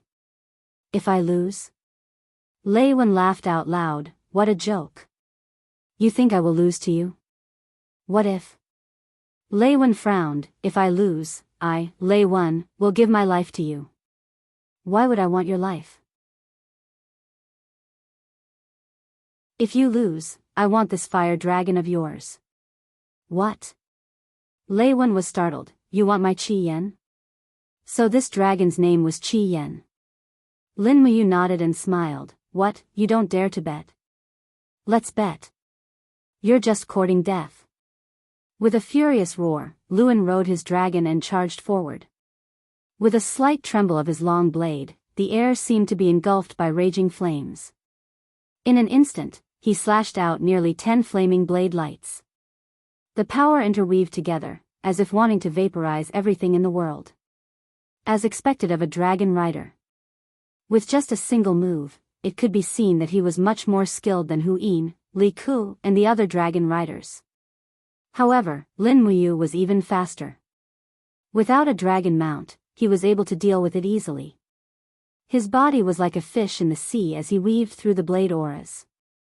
In an instant, he was in front of Lei Wen. He raised his hand and slashed down. First star light. Courting death. Lei Wen swept his blade horizontally. Dang! The star sword and the muddy fire blade clashed.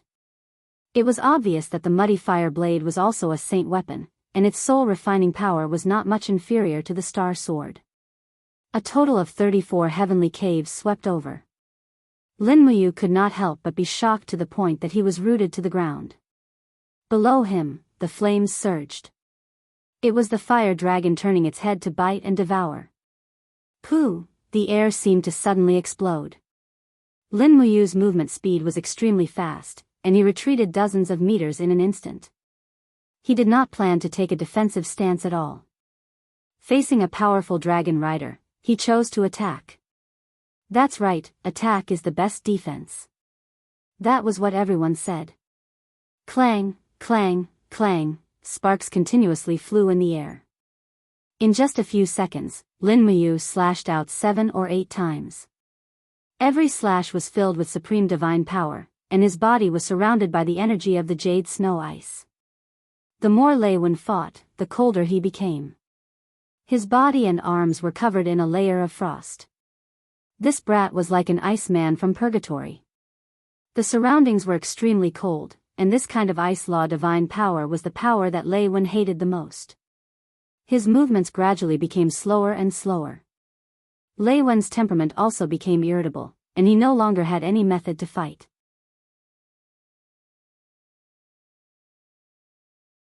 Chapter 741. Pung. Lin Muyu's fist, which was filled with frost, landed heavily on the blazing palm that Lei Wen had hurriedly thrown out. The surrounding time and space seemed to have frozen in that instant. Hexagonal ice crystals appeared in a spherical force field, randomly splashing and shooting in all directions. In a duel between two deities, bystanders were no longer able to enter the force field created by their battle. Lei Wen remained silent, but the flames on the muddy fire blade became more and more vigorous. In an instant, the blade's light increased explosively, and the domain also increased greatly. Under the pressure of the power, illusions were actually formed, and countless long blades in the sky slashed towards Lin Muyu, seeming to be invulnerable. Wang wang, golden lights suddenly appeared, and a perfect round bottle-gourd wall surrounded Lin Muyu. In the violent vibrations, the bottle-gourd wall could not withstand Lei Wen's 34 layers of waves, and suddenly shattered. But in the instant that it shattered, a beam of light flew out. In Lin Muyu's hand was an astral chain, and she charged towards Lei Wen. Leaping into the air, the astral chain swept out with a shwa-shwa sound. Child's play. Lei Wen could not help but let out an explosive roar. The muddy fire blade was swung backwards, and when it slashed out, an earth-shattering wave of flames swept out, actually blowing away the power of the astral chain. What a good dragon knight! Indeed, he was much stronger than ordinary dragon knights. Just in terms of cultivation alone, he was already firmly above Lin Muyu. Unfortunately, Lei Wen still did not understand Lin Muyu. In the instant that the astral chain shattered, Lin Muyu's figure flashed above Lei Wen's head, and her battle boots, which contained boundless divine power, heavily kicked towards Lei Wen's shoulder. Scoundrel! Lei Wen hurriedly raised his left fist and punched towards Lin Muyu's calf, forcing her to retreat. But the retreating Lin Muyu's figure miraculously flipped, and like a swimming dragon, she appeared under Lei Wen's armpit. A small demonic noise blade in her left hand spun, and like a high-speed fan blade, it landed under Lei Wen's armpit. Puchi. Finally, blood was seen. Lei Wen's divine power spirit wall was unable to block the sharp aura of the little magic noise blade, and his armpit was sliced open by about 3 centimeters, which was not considered a heavy injury for Bing. Lin Muyu immediately retreated after her attack. She raised her stellar sword and slashed downwards. It was chaos of the common life. Humph. Lei Wen had already seen chaos of all lives in the previous few moves, so he naturally knew that this move wouldn't be able to do anything to him. Thus, he raised the hilt of his blade with both hands to block. Clang! A golden shockwave of divine power swept out, and something that Lei Wen had never expected happened. Lin Muyu's attack seemed to be much heavier and more ferocious than before. His right hand actually could not hold the hilt of the saber steadily, and the muddy fire saber almost flew out of his hand.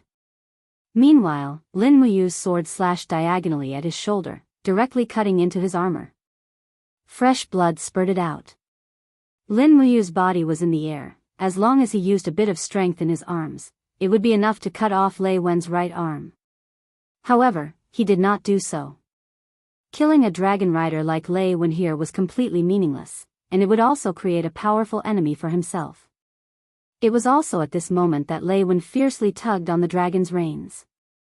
The fire dragon immediately began to flip, forcibly swinging Lin Muyu's body away. On the ground, Si Kongyao actually clapped her hands and laughed. Uncle Lei Wen, you have already lost. That's right, Lei Wen was already injured. Just now, when Lin Muyu stopped moving, it was because he was being lenient. Even an idiot could see that. Lu Bai's eyes had already turned white. It can't be, who exactly is this brat, to actually be able to defeat the genuine Saint Martial King? Shwa shwa shwa, the flames were still dense in the surroundings. Lei Wen looked at Lin Muyu with a pale expression and said, what did you do to make my arm lose its divine power? It's very simple. Lin Muyu stood in the air and said, the human body has a meridian under the armpit called the sun and moon, which connects the Qi Si and the arm. I just used a knife to cut off your sun and moon meridian, so that the wave divine power in your Qi Si can't flow into your arm, so you can't block a mere blow of mine. Lord Lei Wen, do we still want to continue fighting? Sun and moon? Lei Wen did not know this. He frowned and said, no need to fight, I admit defeat, but this fire dragon is a companion found in the dragon nest 3,000 years ago. It is impossible to give it to you. If you want something else, as long as I, Lei Wen, have it, and I am willing to admit defeat, I will definitely give it to you. Not giving me a fire dragon? Lin Muyu narrowed his eyes. He had originally planned to get a dragon from the celestial pole continent to study so that he could better understand his enemy. However, on second thought, it would be too ostentatious to bring a giant dragon around. He still had to go to the other two empires to take a look. Fine, he might as well give up on this fire dragon. Thus, he said straightforwardly, sure, but this fire dragon should be quite valuable, right? Then I want enough precious demon spirit stones. Demon spirit stones? Lei Wen frowned and said, demon spirit stones are one of the most precious things in the celestial pole continent, and demon spirit stones can only be found by chance, not sought. From the breeding of a fire dragon to adulthood, the cost is about 3 million gold coins.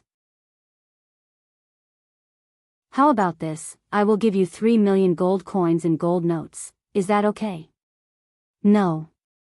Lin Muyu shook his head, and stubbornly said, either bring the fire dragon to me, or give me enough demon spirit stones.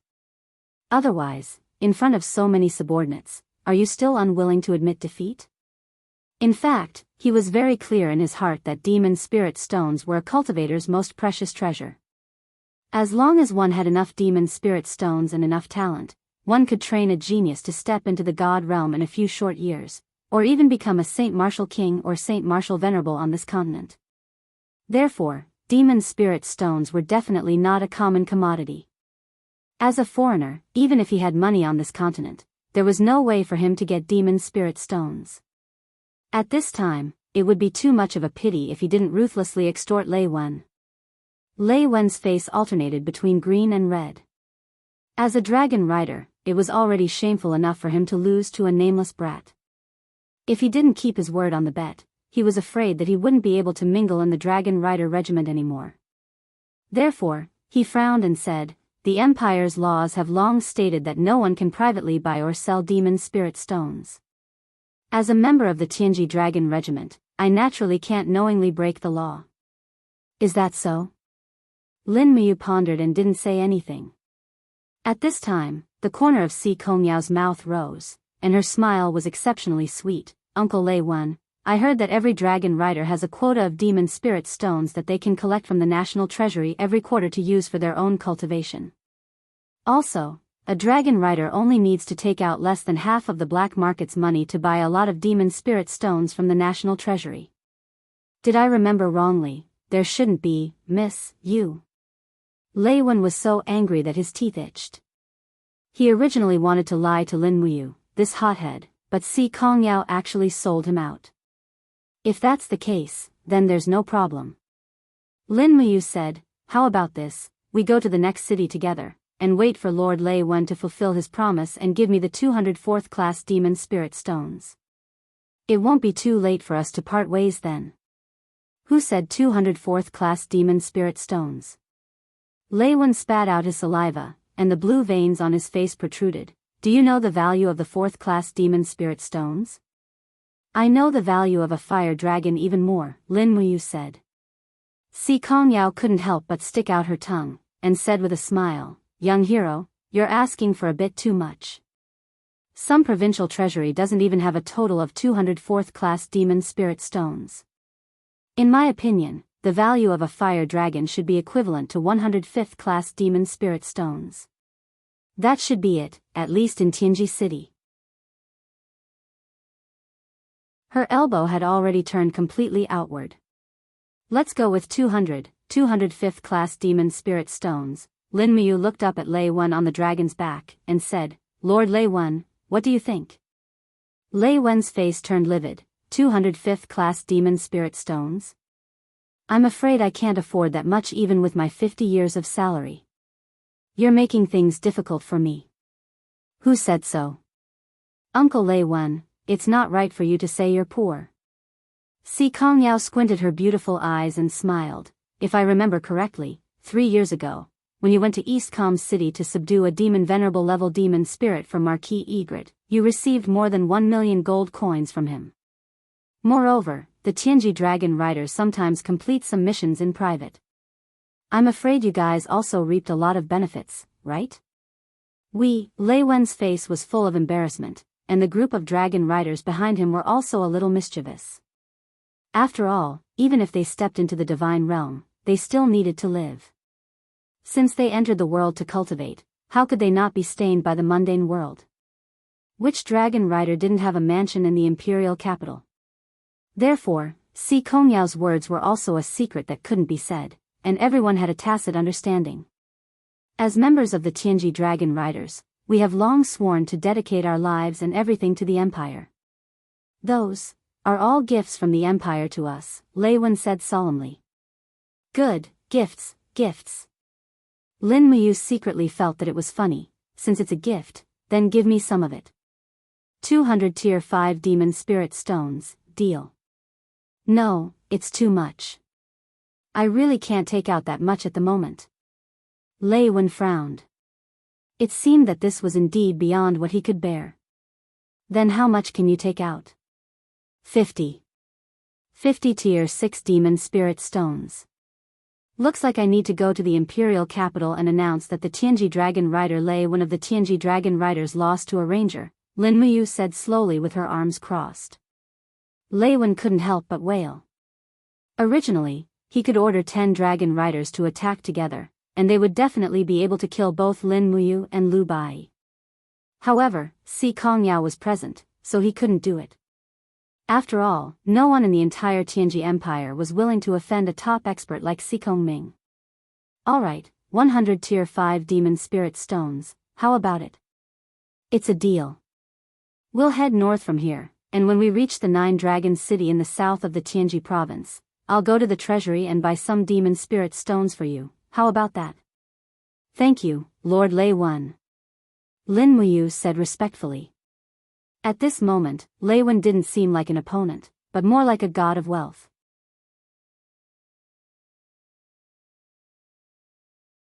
Chapter 742. 9 Dragon City, a wealthy county city located about 500 miles south of Tianji City. It has a population of more than 2 million people, mainly farming and fishing. The city is very sturdy. On the east, south, and west sides of the city, there are 2 statues of dragon heads, and facing the north, there are 3 statues, implying that they are bowing down to Tianji City. 10 miles south of the city, 11 giant dragons were hovering in the air.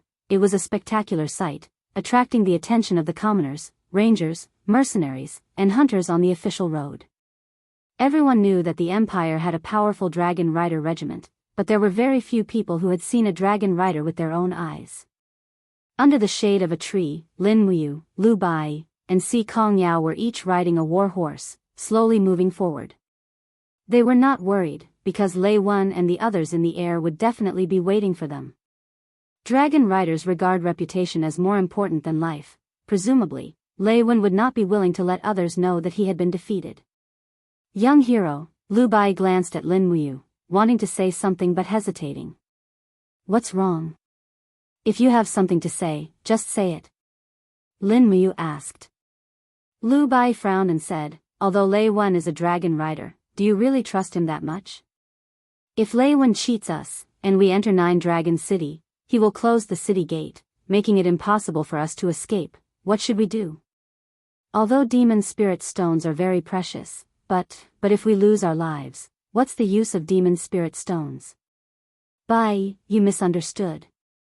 It's not us entering 9 Dragon City, it's only me entering 9 Dragon City. Oh. Why? Lu Bai was stunned. Lin Muyu slightly smiled. Do you think I don't know how sinister people can be? But I must get my hands on these 100 demon spirit stones. So, you and eldest Miss Sikong don't go into the city. You'll go around the 9 Dragon City and head towards the direction of the Tianji City. I'll leave the 9 Dragon City after I get the demon spirit stones, and then I'll look for you. Si Kongyao frowned slightly. Although you're very strong, you're definitely not stronger than all the warriors in 9 Dragon City. Also, you probably don't know this, but all the large cities in the empire have been set up with barriers, and the laws of space are chaotic. Even Saint Martial gods can't use their power to pierce through space within the city. In other words, it's too difficult for you to walk out by yourself.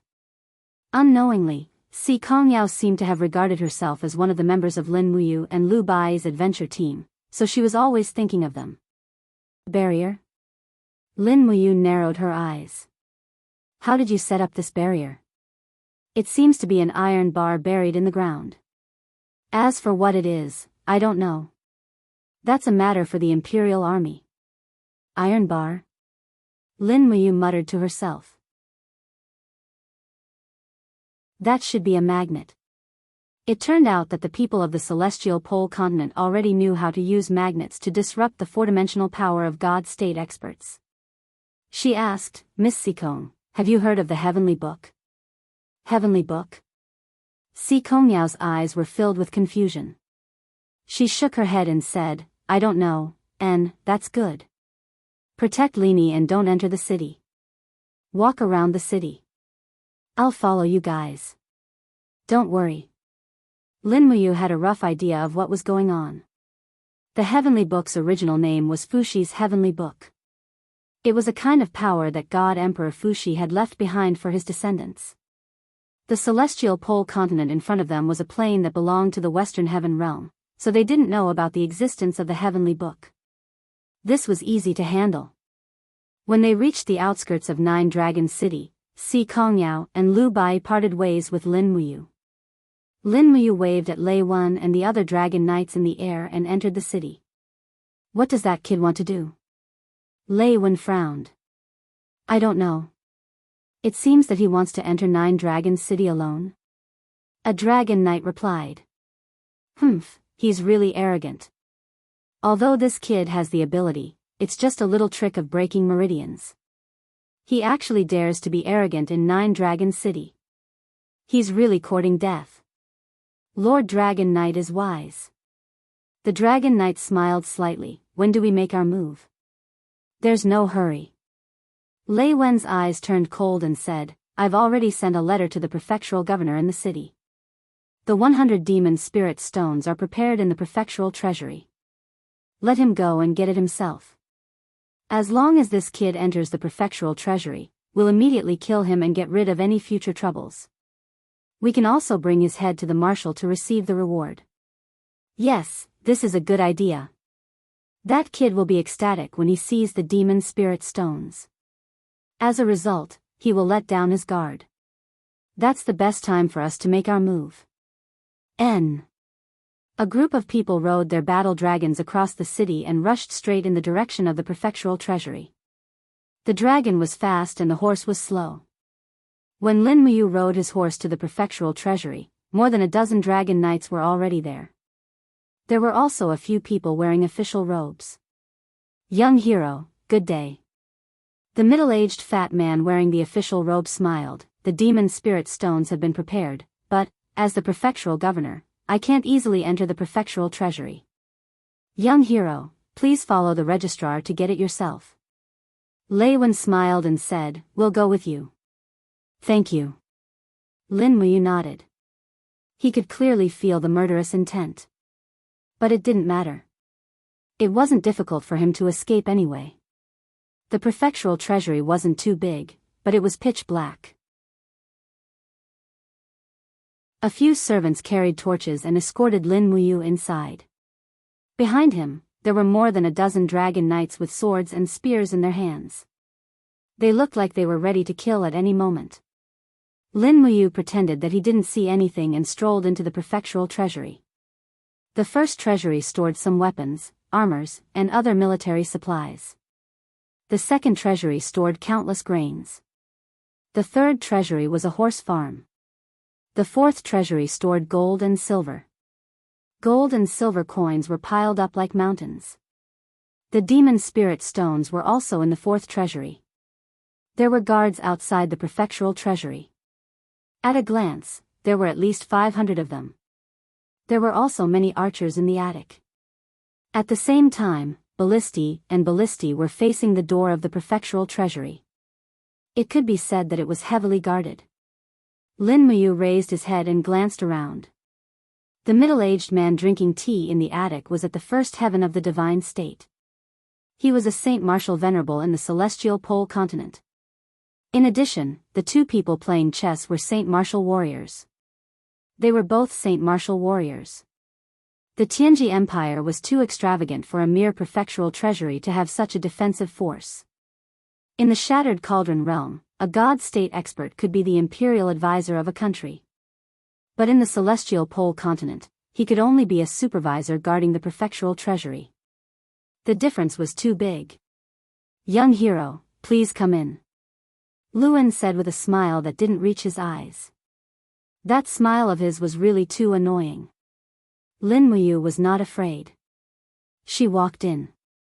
On both sides were wooden chests filled with gold, silver, and copper coins. The torn wrapping papers were emitting a golden light. It was very tempting. But the most tempting thing was the table in the center of the prefectural treasury. There was a delicate wooden chest on it. The chest was open. It was filled with thumb-sized demon spirit stones. There were a total of 100 of them. All of them were 5th-grade demon spirit stones. They glowed with different lusters according to their attributes. "These are all prepared for me?" Lin Muyu asked with a smile. "That's right." Lei Wen extended his hand and made a gesture of courtesy. He smiled and said, "Young hero, please help yourself." "Thank you." Lin Muyu walked forward calmly. She picked up the wooden chest and poured the 105th-grade demon spirit stones into her cosmos sack. But at this moment, a dragon knight's vicious laughter came from behind. "These demon spirit stones are treasures obtained by the blood and sweat of the brave warriors of the Empire. Kid, who do you think you are? You actually want to take them for yourself? I'm afraid you have the reputation to take them, but you won't have the life to enjoy them." It was a young dragon knight about 17 or 18 years old. Probably because he became a dragon knight at such a young age, his eyes flashed with ruthlessness and violence that did not match his age. It was a smile that made Lin Muyu extremely disgusted. Sometimes, people were not people. Just like this young dragon knight in front of her. His blade must have been stained with the blood of many innocent people. "Lord Lei Wen." Lin Muyu turned around and smiled. "Is this your idea?" Lei Wen nodded. "I'm sorry. I can't let you leave here alive. If you do, you will be the shame of the Empire.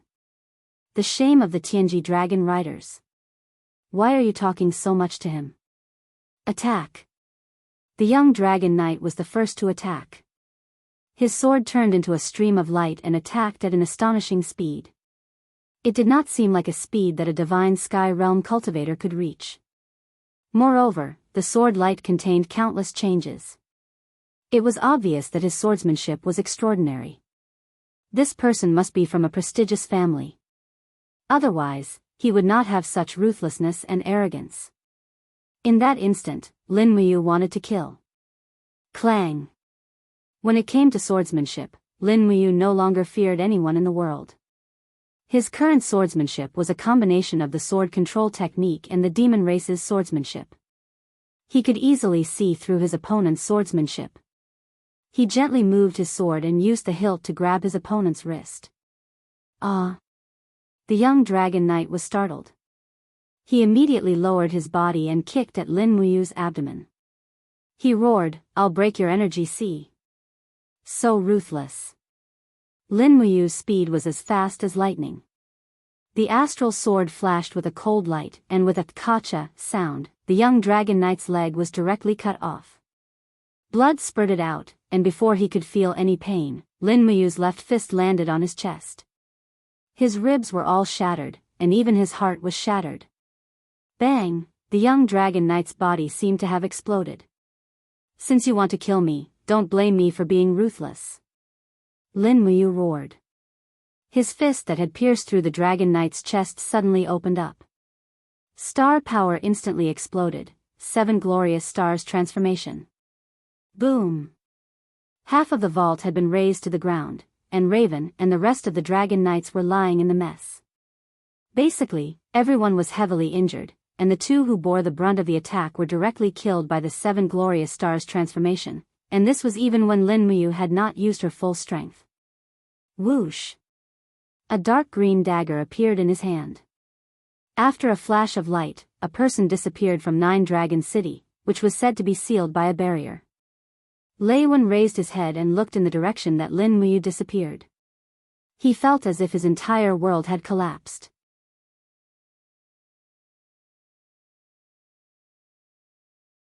Chapter 743. In the harsh winter, the wind at night in the land of exile cut one's skin like a knife. However, the colder it was, the harder it was to find food. Many large beasts had hibernated in their caves. Therefore, the exiles could only hunt each other for meat. To the exiles, the greater significance of the harsh winter was whether they could survive until winter, but the cold was not the most fatal factor. Huff!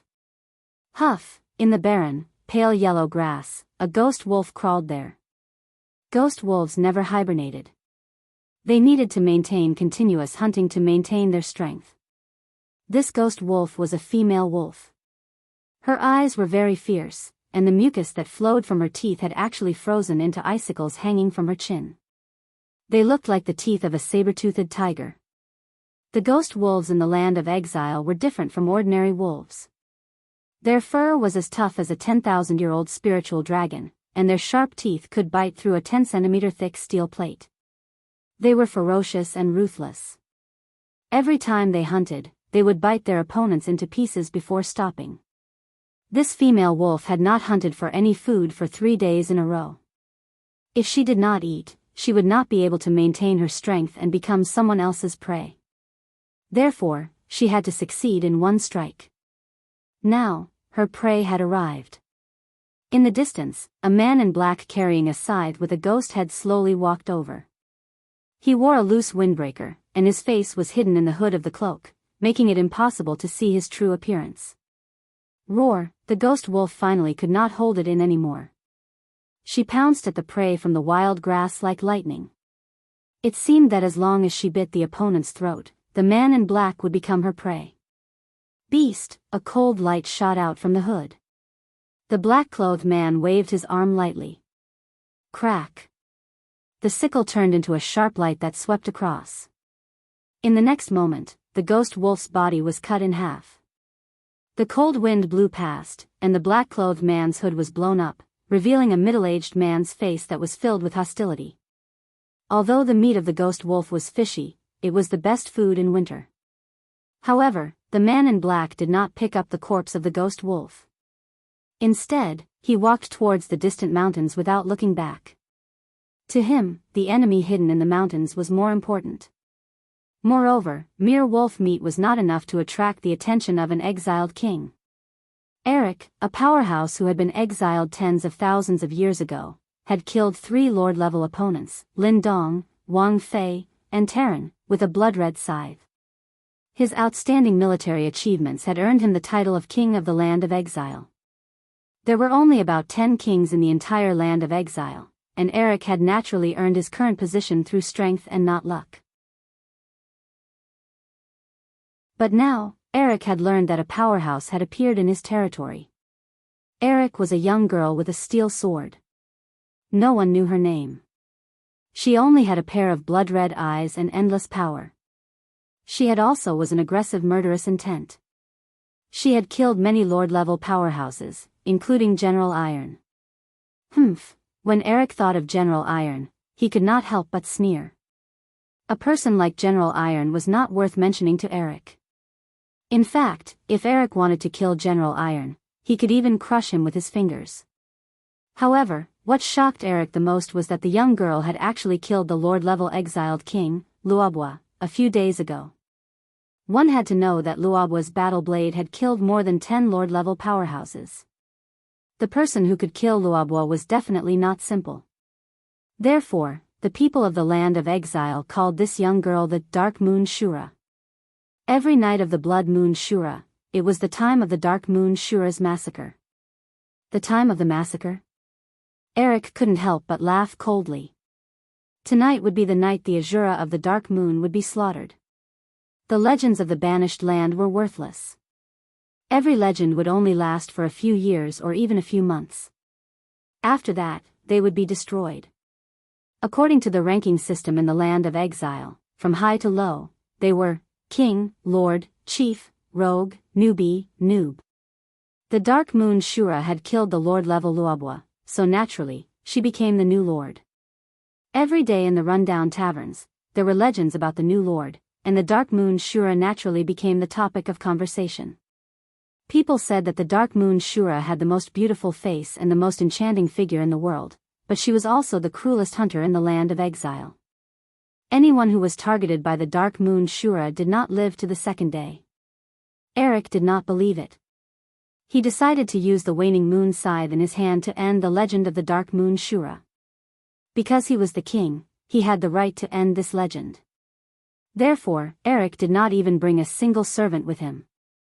He only came to the Dark Rock mountain range, which had been classified as the Dark Moon Shura's territory. She had to die. This was something that had already been decided. Eric's lips curled into a confident smile. The blood-red waning moon hung in the sky. It seemed fake, but the cold moonlight seemed to make the land of exile even colder. It was as if everything on the earth was about to freeze into ice. In the Dark Rock mountain range, there was no sign of human habitation. There were no weeds, only cold, black stones. On one of the giant rocks, a beautiful girl sat. Beside her, a bonfire swayed in the wind.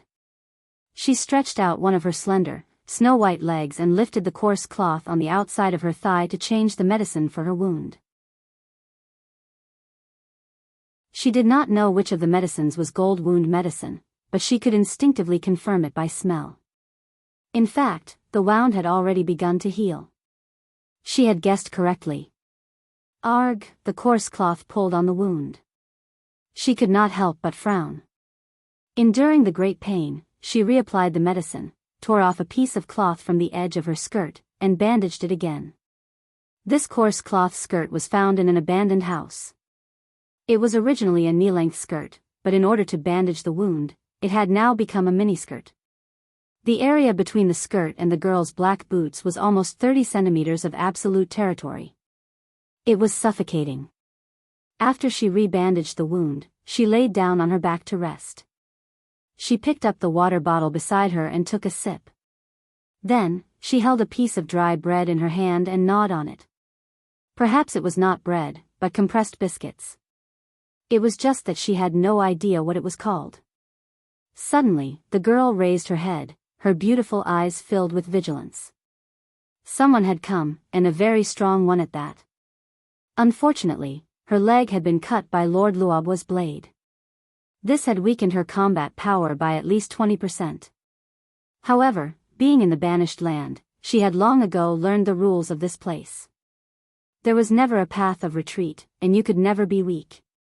Otherwise, what awaited you would not only be death, but you would also become food on someone else's plate. This was the rule of iron and blood. There was no room for tears or sympathy. Clang! Grabbing a longsword with mysterious runes carved on it, she leaped and disappeared from the giant rock. In the blink of an eye, she had already disappeared into the boundless night, as if she had become one with the night. Sha-sha! In the wind, a shadow came along with the wind. Like a bat, it gently attached itself to the giant rock. He raised his head and looked at the pitch-black night, the endless darkness of the Dark Rock mountain range. Where did you go? Eric coldly snorted. The waning moon scythe in his hand glowed with a faint bloody light. He used his spirit sense to sense a bit, and couldn't help but secretly laugh, so it's here. Run as much as you want, but you will never escape from my pursuit. Swoosh! His figure shot out like lightning. His speed was so fast that it was somewhat abnormal. Even a god might not be able to fly so fast. The surrounding scenery turned into a stream of light, and Eric no longer relied on his eyes. Instead, he relied on his spirit sense to chase after the Shura. In front of him was a wild grassland. The grass was as tall as a person, and any danger could be hidden in it.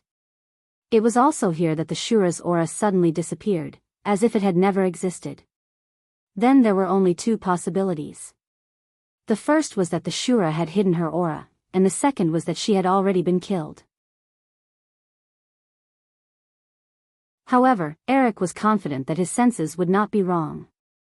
Then there was only one possibility: the Shura had been killed. But this was even more impossible. How could a lord be killed in an instant? At this moment, Eric actually felt a little confused. Who cares? Eric coldly snorted. The waning moon scythe in his hands suddenly swung.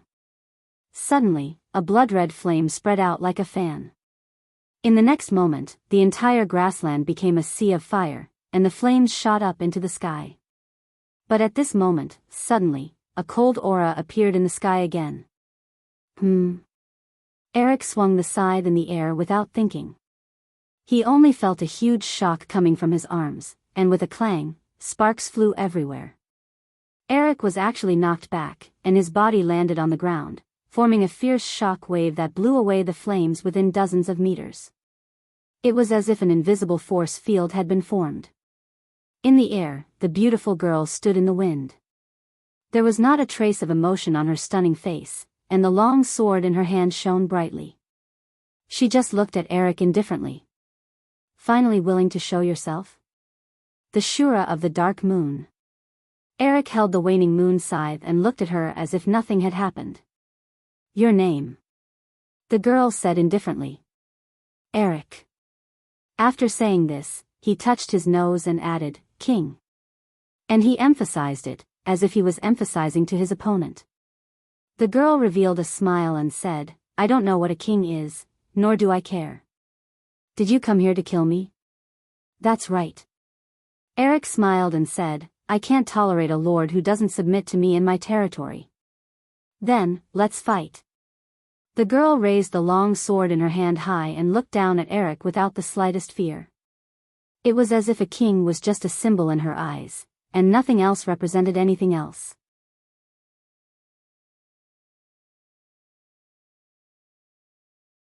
Chapter 744. Clang. Flames blossomed in the air like lightning. This time, she was at a disadvantage. The tremendous force contained in Eric's waning moon scythe sent her flying back, but she remained in the air.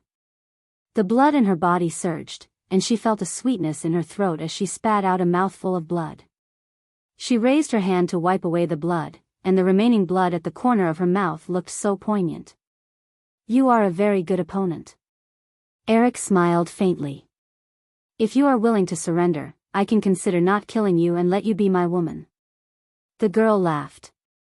Her laughter was so frivolous and unrestrained. She looked at Eric with her beautiful eyes. No. Why not? Eric asked, puzzled. The girl said, I mean, you are not worthy. You. Eric said coldly. As the king of the banished land, as one of the rulers of this land, if I am not worthy, then who is? The girl seemed to be in a daze. No one knew what she was thinking. After a few seconds, she looked at Eric and said, I can't remember his name, but I know he must be waiting for me. I love him. You are courting death. Eric gritted his teeth. He felt jealousy burning in his heart. He quickly increased the divine power in his body to 100%. Suddenly, his cloak fluttered, and his long hair danced in the wind. He looked like a god of death. The light from the crescent moon scythe in his hand refracted dozens of meters away. The flames were threatening. He sneered. Since you think I am not worthy, then I will send you to your death. I will send you to meet the person you love. Ha ha ha. The girl smiled, and the airflow around her surged. As the blood-red light soared, a golden light burst out, and a dazzling golden ice crystal appeared in her palm. It was the celestial dragon crystal. She didn't even know where this power came from, but she knew that this power belonged to her, as if she was born with it. Interesting. Eric roared. The crescent moon scythe slashed forward with divine power. The girl raised her palm, and the celestial dragon crystal flew out. Bang!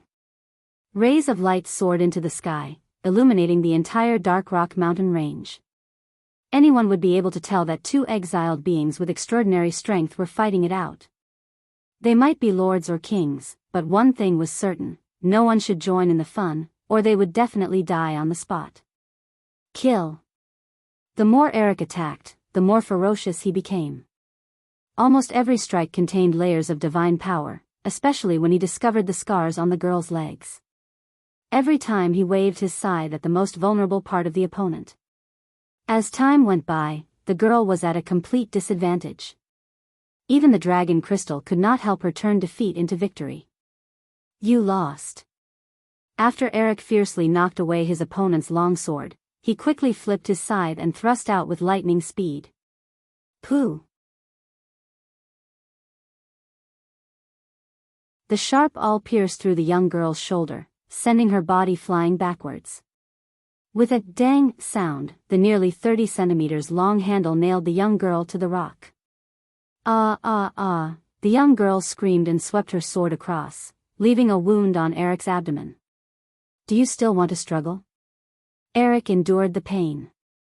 No matter how much it hurt, he could not show it. A king was a natural warrior. He would never know pain, and he would never know pity. If this girl was not willing to be his woman, then she could only be a dead person. Eric's face became extremely distorted as he gripped the handle of the scythe tightly. He pushed the handle inch by inch into the rock and grinned hideously. How does this feel? Do you think you can do whatever you want in the banished land with this ability? You're still far from it. I'll give you one last chance.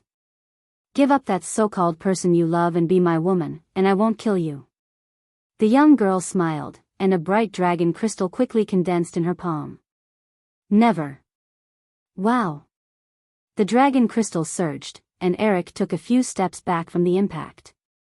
His eyes were filled with murderous intent. Don't blame me for this. He raised his palm, and a flame sprang up, forming a fire knife, and chopped down from above. The young girl could not move, but she was not afraid. Instead, she raised her head and looked at the fire with her starry eyes. She wanted to see how this person would kill her. At this moment, a rustling sound came from the rock behind her. With a "paw" sound, the hard rock was penetrated less than a meter away from the girl's face. From the rock, a sharp object protruded. It looked like a dragon's tail. In the next moment, the boulders started to crumble. When the boulders cracked, a gigantic head covered in scales peeked out. The moment it saw the girl nailed to the boulder, its eyes blazed with fury. With a howl, it broke out of the boulder, curled up its body, and charged towards Eric's flaming blade. Bang! The flaming knife landed on the back of the mysterious dragon's armor, causing sparks to fly everywhere. However, it seemed that Eric's unarmed attack didn't cause much damage to the dragon armor. The dragon rose up and swept its claws across Eric's chest. Blood was seen. Crack. Its sharp teeth bit the waning moon scythe, and it twisted its body, forcibly pulling the scythe out of the young girl's shoulder. Blood splattered everywhere, and after throwing the scythe away, it pounced toward Eric. Beast.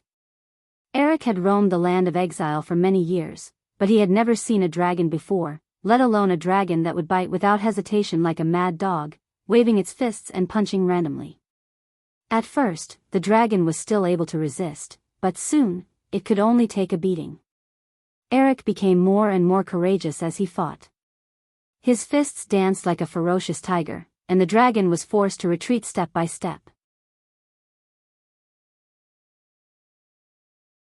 It was even forced to retreat to the rock.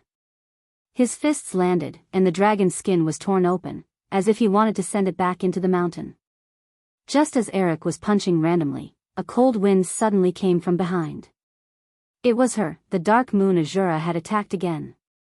Eric raised his iron fist and shouted, "Fire shield!" All God State experts who were proficient in the law of fire knew this move. Condensing flames and using energy to defend against the opponent's energy attacks, there was nothing more effective than this. Clang! As expected, the steel sword that contained the power of the dragon crystal was directly blocked by the fire shield, but in the cold wind, another force came from the right. Eric did not know that the Dark Moon Azura's attack was divided into two parts.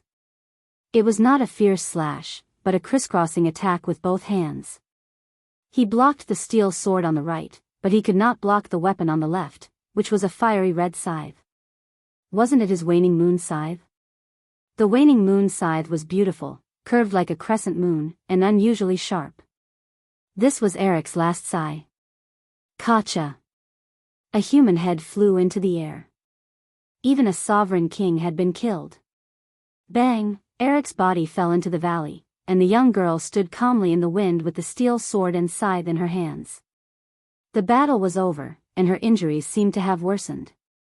Moreover, what was wrong with this dragon? Why did it suddenly appear to help her, and why was it beaten so badly? How pitiful. Are you all right? She looked at the giant dragon covered in crimson scales. It was a rare species. Howl! The giant dragon looked at her and actually wagged its tail like a big dog. It seemed that it was fine. The girl ignored it and flew into the depths of the valley. She searched Eric's waist and found a spatial bag. There were many good things inside, but they were basically all weapons and all kinds of food. The food was enough to last them for half a year, and the weapons were useless. In any case, they weren't easy to use. In addition, the girl's gaze fell on Eric's cloak. The cloak was made of very fine materials and felt very smooth to the touch. The young girl immediately fell in love with it and quickly took off the cloak. Then, her gaze fell on Eric's coffee-colored shirt. The color was very pleasing to the eye, and the material was also very smooth. The young girl looked at her short skirt. Not only was it ugly, but it was also very dirty. Thus, she took off Eric's shirt and made a decision in her heart. She would change this shirt into a dress as a reward for herself. The night wind whistled, and it was as if nothing had happened. In a small valley in the dark rock mountains, another bonfire rose, and the young girl sat next to it doing needlework. She tore half of Eric's shirt into strips to wrap the wound, and used the other half to make a skirt, but there was not enough fabric, so she could only make a short skirt. The dragon also followed them and sat beside the fire. It was not afraid of fire, so it shook its head and tore open the wall of the alternate dimension. Then it came out with a large piece of meat in its mouth. It seemed to be a deer leg. The young girl was stunned. This is for me? The dragon pushed the deer leg forward. In the land of exile, deer meat was a rare treasure. The young girl was overjoyed and continued to change her skirt. Not long after, the short skirt was finished. The young girl immediately took off her coarse skirt and put on the new coffee-colored skirt. There was no chance for the dragon to watch. Pfft! Blood spurted out of the dragon's nose. What's wrong with you? The young girl frowned. The dragon shook its head and did not speak. Instead, it opened its mouth and bit the coarse skirt that the young girl had changed out of and threw it into the alternate dimension. It turned out that this was a dragon with a hobby of collecting. The young girl frowned. Didn't dragons collect glowing gems? This dragon was actually an anomaly, and it liked to collect skirts. Anomaly, simply too much of an anomaly. All anomalies should be killed, the young girl thought. This was what the young girl thought. However, this dragon had saved her life. Forget it, she would spare its life. She looked at her new skirt again, and the more she looked, the more she liked it. She was full of joy.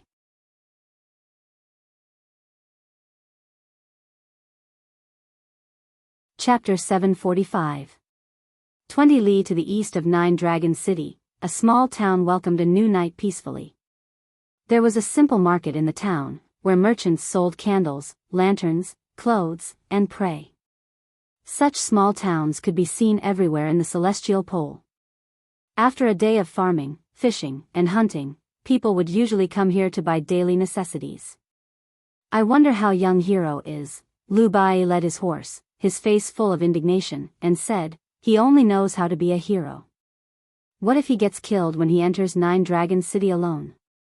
And he's so greedy, risking his life for a demon spirit stone. He really doesn't know death. I'm so angry. I thought I found a good backer, but it turns out he's just a boor. Si Kong Yao frowned, she was a little annoyed, and said, shut up. If you don't shut up, I'll sew your mouth up. Lu Bai was speechless and didn't dare to speak anymore. Si Kong family's young miss was the kind of person who would do what she said. Let's find an inn first, Si Kong Yao said. Lu Bai was silent. Let's eat whatever we want tonight. I think he'll be back soon. Lu Bai was still silent. Why aren't you saying anything? Si Kong Yao said coldly. Doesn't that mean you'll sew my mouth up if I talk nonsense again? Lu Bai was trembling with fear. In the future, I'll break your legs if you don't answer when I ask you questions. Si Kong Yao said angrily. Yes, young miss, Lu Bai broke out in a cold sweat. These rich and powerful people were too hard to serve. The two of them passed through the market. As they moved forward, it became more deserted. When there was no one around, a figure floated down from the sky. It was Lin Muyu. Young hero. Lu Bai was overjoyed. I thought you were dead. Although his words were very inauspicious, Lin Muyu actually felt a little touched. At least Lu Bai was sincerely concerned about her life and death. In this cold world, there were only a few people who truly cared about you. How was it? Did you succeed? Si Kong Yao asked. Yes. Lin Muyu nodded her head. 100 grade 5 demon spirit stones are already in our hands. Where are you guys planning to go? Let's find an inn in town and stay for the night. We'll set off tomorrow. We can't live in the town anymore. Lin Muyu frowned. Luan will definitely send more dragon knights to search for us. It's too conspicuous to stay in the town. Let's camp out in the wild.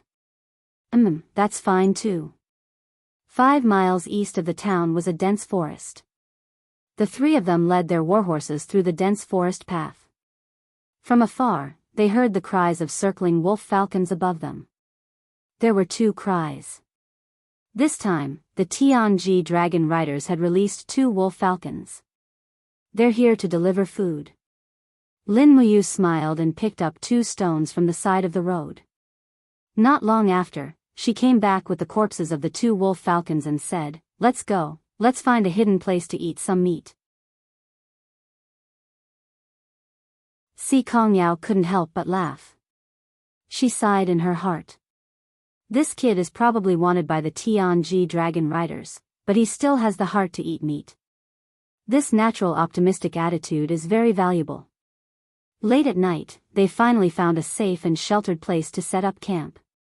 A bonfire was raised. This time, Lu Bai changed his cooking method. Half of it was roasted, the other half was simmered. He also bought a lot of seasonings from the market, such as onions and garlic. This pot of meat must be much more delicious than the one on the Mugwort Mountain. Lin Muyu watched Lu Bai busy with great interest. Si Kong Yao continued to maintain her cold attitude. She sat on a black beech tree far away and watched Lin Muyu and Lu Bai chatting and laughing.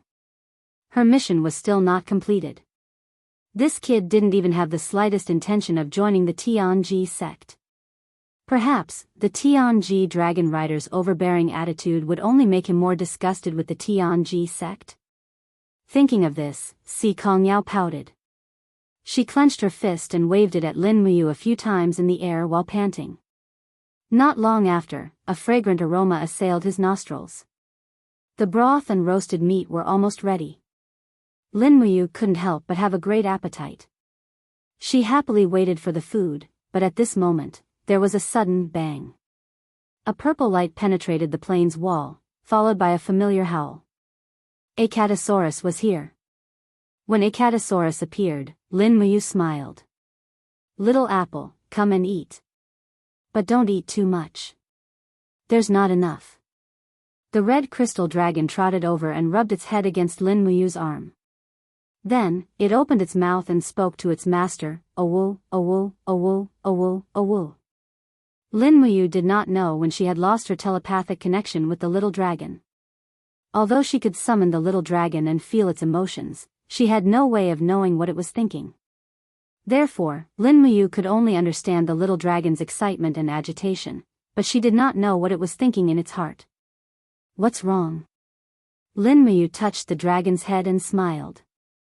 A catasaurus howled and suddenly opened its mouth. There was a piece of rag in it. Lin Muyu took it and looked at it carefully. She found that it was a woman's skirt. She couldn't help but stare and laugh. Where did this come from? Little apple, I was wrong about you. I didn't expect you to be such a dragon. A catasaurus howled as if it was wronged. It seemed to want to explain something, but it couldn't understand at all. Lu Bai smiled. Young hero, is this your pet? Sort of. This pet is interesting. It's probably hunting for a wife for you outside. What are you talking about? Lin Muyu was very protective. He held the short skirt in his hand and was about to throw it into the fire. However, just as he was about to throw it, he suddenly stopped. Although the short skirt was tattered, it seemed like there was a familiar aura on it. Although Lin Muyu could not tell who it belonged to, he was sure that it was someone he knew. Since the little dragon gave this skirt to him, there must be a reason, right? Forget it. I'll put it aside first. He carefully put the skirt into his chinkuan bag. Tisk, Si Kongyao, who was on a tree branch in the distance, saw this and couldn't help but pout. I thought you were a gentleman, but you're also a collector. Since you're interested in women, then I can work on this. When I find the most beautiful woman in Tianji province, I don't believe that you won't join the Tianji sect. As she spoke, Si Kongyao took out a pen and paper and wrote a line of words. Then, she whistled, and a white bird fell from the sky. Nobles had specially raised messenger birds, let alone people like Si Kongyao. Naturally, Lin Muyu didn't know what was about to happen. She was sharing the delicious food with Little Apple. Soon, Lin Muyu was 100% full. A catasaurus was at most 30%, but it didn't care that much. After eating, a catasaurus bit the star's sword that was placed at the side and wanted to leave. Hey! Wait, before Lin Muyu could finish, it was too late. A catasaurus had already sent the star's sword into a different space. What's wrong with you? Lin Muyu scolded, hurry up and return the star's sword to me. That's my weapon. Do you believe that I won't beat you up if you don't return the star's sword to me? Awoo! A catasaurus shook its head and acted like a spoiled child. It had no intention of returning the star's sword. Lin Muyu was furious, Motherf***ker, I'll beat the sh**t out of you today. Just as he was about to teach a catasaurus a lesson, Si Kongyao descended from the sky and said, Hey, don't torture a small animal. Since you want a weapon that you can use, why don't I give you one? How about using it first? How can I accept that? I don't deserve it. Besides, I won't join the Tianji sect. Look at what you're saying. What kind of person do you think I, Si Kongyao, am? After all, we've been through life and death together. What's wrong with giving you a weapon? I'm not asking you to join the Tianji sect, Si Kongyao said angrily with her perfect 36C. This is fine. Give it to me. A certain someone was not a stubborn person. Si Kongyao opened her space bag and took out a long sword from it. The moment the long sword was unsheathed, an overwhelming chill surged out from the surroundings. The phantom of a giant beast was entrenched on the blade of the sword. It was the soul of a saint beast. This was actually a saint weapon. It was great to be rich. Here, this sword is called the Ice Essence Sword. It was forged by a famous ancient craftsman. Later generations of divine craftsmen reforged it a few times. Its spiritual power does not dissipate, and it's very sharp. Since you lack a weapon, this sword. Si Kongyao was reluctant to part with it.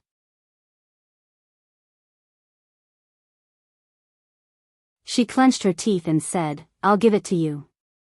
Lin Muyu could not help but laugh. "You're really giving it to me?"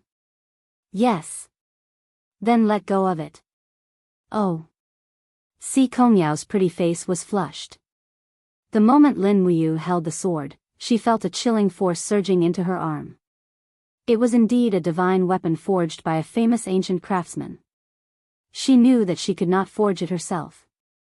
Moreover, after so many years, the spiritual power of the holy beast's soul was still very vigorous. It was too rare. No matter what, this ice essence sword was a rare treasure.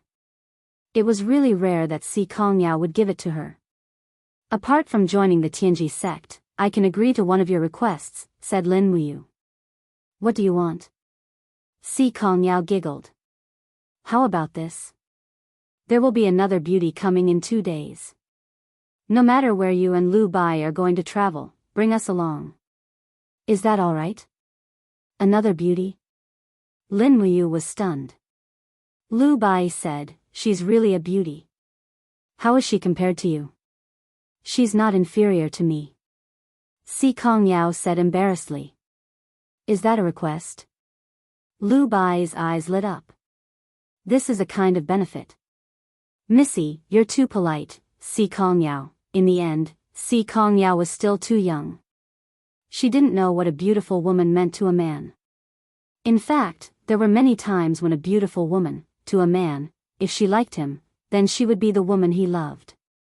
If she didn't like him at all, then she was worthless.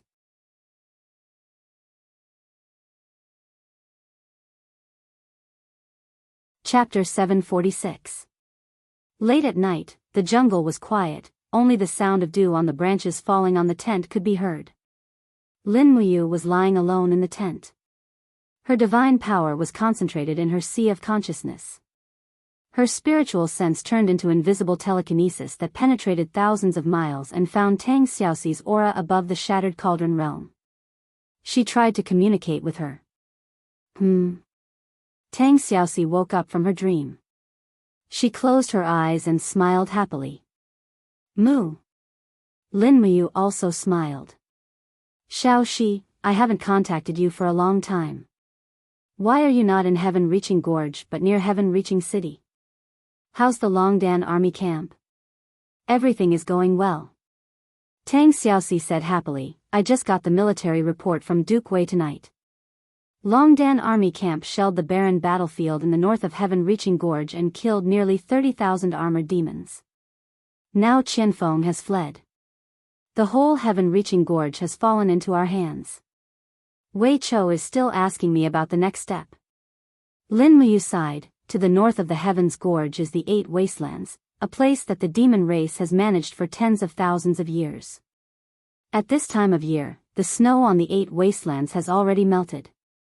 It's said that there are still 100,000 well-trained demon race cavalry in the Eight Wastelands, so there's no need to rush. Order Wei Qiu to build a fortress and seal the entrance to the Heaven's Gorge. Order Wei Ho, Min Yulan, and Feng Shi to lead the army to guard this fortress together, so that the demon race can never enter the Heaven's Gorge again. I got it. What about you? How are you doing?" "I'm being chased." "Ah." Tang Xiaoxi looked worried. "I'll go to the celestial pole continent tomorrow. Otherwise, I'll worry about you every day. I don't know how you're doing there and whether you're in danger." "No need. You'll still be in danger. Xiaoxi, listen to me. You can stay in the Empire. Although it's dangerous here, I can still protect myself. By the way, how is the expansion of the Imperial Navy going? It is said that General Feng has returned to Lanyan City to preside over the overall situation. He is secretly building a giant fortress ship wrapped in iron sheets. I don't know the details." "Oh, I see." Lin Muyu pondered, thinking that the iron-smelting technology of the Qin Empire seemed to have reached the stage of developing steam engines. If they really entered the era of steam, they might be able to contend against the celestial pole continent. Unfortunately, although he knew what the steam engine was, he was unable to draw the schematic diagram of its operation. It had been a long time since Lulu had appeared in his brain domain. Ever since he obtained the Supreme Godhead, Lulu's connection with him had been cut off, and he couldn't summon her. Could it be that the Supreme Godhead had destroyed the chip that Lulu was living in? In fact, Lin Muyu could no longer see the chip when she looked inside herself. Perhaps, when she was reborn, the chip had already disappeared. Moo. At this time, Tang Xiaoxi's voice was a little greasy. I miss you. I miss you, too. Lin Muyu answered very decisively. When Tang Xiaoxi was by his side, she always brought him warmth and a sense of home. But now, for the future of the Qin Empire, he could only drift outside. I still have something to do here. Let's contact each other later. Lin Muyu suddenly thought of another way. Okay. Tang Xiaoxi nodded with a smile. Come back early. Okay, I will. Summoning back his telekinesis, Lin Muyu took a deep breath. Nearly 20% of his divine power had been consumed. Sure enough, using telekinesis to communicate with him really consumed a lot of divine power. One could imagine how much divine power the 7 luminaries Demon Emperor had consumed when he sent down the oracle to communicate with him from the heaven. The road of cultivation was endless, and no one knew where the end was. Taking out a 5th-grade demon spirit stone from the Qinkuan bag, Lin Muyu gently exerted strength in his palm. Suddenly, the demon spirit stone spun rapidly in his palm, disintegrating inch by inch. Soon, it had turned into energy particles. He absorbed them one by one, and in less than 2 hours, he had completely refined them. The divine power in his ocean of qi began to fill up, and the divine power consumed by using telekinesis to communicate with him had all been recovered. His cultivation also seemed to have improved by 1 level, but it was very little. It seemed that refining the demon spirit stone too frequently could not improve his cultivation rapidly. However, now that his divine power was replenished, Lin Muyu could try again. He wanted to use his divine power to penetrate through the multiple planes walls and find his hometown, Earth. Closing his eyes, he took a deep breath. His sovereign lattice actually trembled slightly, as if it was excited about this bold attempt. Swoosh! A beam of light invisible to the naked eye pierced through the tent and shot straight into the sky, heading towards the other star regions. Lin Muyu seemed to have transformed into a bolt of lightning. His surroundings were filled with 4-dimensional areas. He frowned. The direction of Earth was so far away, but he knew it was there. That was the home that he had been longing for. PFFF, PFFF, PFFF. The body formed by telekinesis kept penetrating through the plane's walls, creating loud bangs. It was unknown how many layers of planes he had penetrated. Finally, the view in front of him became clear. Lin Muyu felt his body continuously falling, and below him was a dense fog. It's not fog. It's the atmosphere. However, Lin Muyu had no idea who he was looking for, and he had no idea where he would land on Earth. What if he landed in France? After all, he didn't understand French. Forget it, I'll just try my luck. I'll just find the person with the strongest aura on this planet. He frowned, and under the guidance of the Force, his body directly fell to a certain place on Earth. He penetrated through the atmosphere and pushed away the clouds. Below him was a dazzling city, and it was a very prosperous city. Lin Muyu couldn't tell where this city was until he was about 500 meters away from the ground. From afar, he saw the words on the building, Hangzhou Sofitel Westlake Hotel. This is Hangzhou. Lin Muyu almost burst into tears. This is China, my hometown. Following the aura, he landed in a villa not far away. Lin Muyu took a closer look. That's right. In the garden of a villa, there were many dim lights. Under the grape trellis, a young man was reading a book with a frown on his face. There was also red wine and a few gaming magazines on the table beside him. Could it be this person? With a whoosh, Lin Muyu landed and condensed his body with his telekinesis so that the other party could see a mighty divine power descending from the sky. A golden pillar of light rose into the sky, surrounded by holy light and lines of golden ancient characters. This entrance was extremely cool. Huh? The young man sitting under the rattan trellis frowned. Very quickly, he raised his hand and pulled out the sharp sword on the sword rack beside him. He shouted in a low voice, "Who's there?" His movement technique was quite impressive. With a single stride, he was already close to 10 meters away. The power in his arms was injected into the long sword, causing it to burn bright red. Moreover, a formless domain aura spread out. How astonishing! Lin Muyu frowned. She didn't expect people on Earth to have such cultivation. This guy was at least at the second level of the Saint Realm. The flame on the blade was clearly a variant of the king's fighting flame. Unfortunately, there was no independent system of cultivation on Earth. Back then, God Emperor Fuxi seemed to only impart culture and not martial arts. Otherwise, there would probably be more disputes.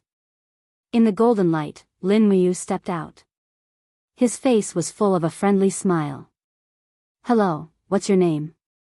I want to ask you for a favor." "Is that possible?" The long sword in the other party's hand was still trembling. Streams of power were ready to be released. He stared at Lin Muyu and said, "My name is Li Xiaoyao." "Who are you? Where are you from?" Lin Muyu smiled. "Li Xiaoyao? Isn't this the name of Brother Xiaoyao in the Legend of Sword and Fairy?" "Huh, interesting. Oh, I want to ask for your help." "Who are you? Why should I help you?" Li Xiaoyao seemed to realize that if he used a sword, he definitely wouldn't be a match for the stranger in front of him. He raised his hand and pulled out a gun from his thigh. The black muzzle was pointed at the other party. "You are a police officer? You actually have a gun." Lin Muyu frowned. "If you are a police officer, it will be even easier. I am not some alien. I am also a Chinese." "Nonsense." Li Xiaoyao raised his eyebrows. "Chinese basically don't know how to fly. Furthermore, the special characteristics of your power don't belong here at all. Who are you? What are you trying to do? Speak, or I will shoot." "This is a nano bullet. It has strong penetrative power. You better think it over. As the captain of the Hangzhou Special Operations Team, I order you to put down your weapon." Lin Muyu was about to cry. She raised her hand and sheathed the Ice Origin sword. She spread her hands and said, "You see, I am also a Chinese. My home is in Shanghai. My father is called Lin Shun. My brother is called Lin Yan. I am called, wait." Li Xiaoyao was stunned. He interrupted Lin Muyu's words. He lightly rolled the gun and put it back into the gun holster beside his thigh. He said, "Your father is called Lin Shun. So you are the Lin Ji who has been missing for several years. The god of war Lin Muyu in the conquest game?" "Yes, that is me." "Brother, do you know me?" Lin Muyu was wild with joy. "Yes." Li Xiaoyao nodded lightly. "After you left, I dominated the virtual world." As he said that, Li Xiaoyao frowned and said, 2 years ago, the artificials caused panic in Shanghai, Hangzhou, Beijing, and other cities. Since you have such great ability, why didn't you come out?" Lin Muyu complained bitterly, "It's not that I don't want to help. It's just that I am not in this dimension." "Not in this dimension? What do you mean?" Li Xiaoyao asked. "How do I explain it? Actually, I went to another world." "You died?" Li Xiaoyao was shocked. Lin Muyu was about to faint. "Not really. Brother, don't talk about these useless things. Help me get some information about the theory and structure of the steam engine. I urgently need it." "Is that so?" Li Xiaoyao nodded and smiled. "Okay, then wait here. I will go get the iPad from the lobby. You can go online and look it up." "Okay, hurry up. Yes. Li Xiaoyao flew down the stairs and entered the lobby. When he stepped on the stairs, a girl's scream came from not far away. Ah, what happened, Wan Er? He turned pale with fright.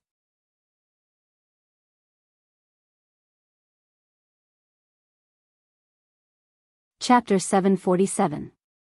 In the kitchen, a beautiful girl was sitting on the floor. A few potatoes had rolled all over the plastic plate beside her. Li Xiaoyao stood at the door, stunned. Wan Er, what's wrong? Wan Er raised her head. Dong Cheng is too diligent. He made the floor so slippery. I wanted to make a plate of green pepper and potato strips for you, but I slipped and fell. How could you be so careless? Li Xiaoyao helped his girlfriend up and massaged her knees. You could have just ordered takeout. Why did you have to do it yourself? The meaning is different. Okay, you're right. Oh right, where are Dong Cheng and Shuero? They went to buy groceries. They said they wanted to cook a good meal. Little Wolf, Old K, and the others are coming later. Oh right, Meng Yao will be coming too. Oh, they're here to eat again? Li Xiaoyao laughed. He hugged his girlfriend's waist and pinned her against the wall. Wan Er's face turned red. Hurry up. Dong Cheng and Mat Cha will be back at any time. That. Li Xiaoyao muttered. That what? I feel like there's something I forgot to do. You have the nerve to be the captain with that kind of memory. Upstairs, Lin Muyu could naturally see everything with her observation skills. She frowned and muttered to herself, that girl looks familiar. Could she be the legendary Tsang Tong? That can't be right. She was already an adult when I left. But I've been in the Shattered Cauldron realm for more than 10 years. Why is she still so young? Could there be something wrong with the time? That could only be explained by the staggered opening of the 5th dimension. 10 years in the Shattered Cauldron realm was only a few years on Earth. Lin Muyu frowned. She suddenly felt her spiritual power rapidly depleting.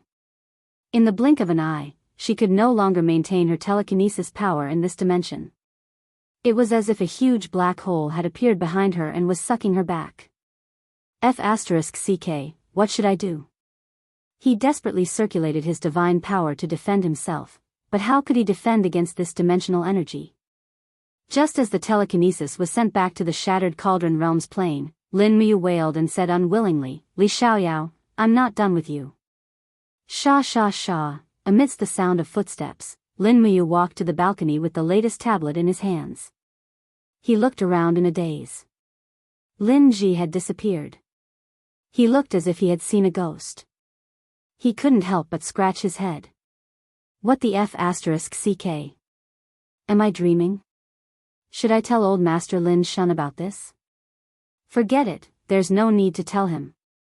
It'll only add to his troubles. As long as Lin Ji has a conscience, he'll come back to fulfill his filial duties. The forest in the eastern part of Nine Dragon City was filled with spring flowers. When the morning light shone on the forest, the rabbits came out to look for food. The air was filled with the sound of birds flapping their wings.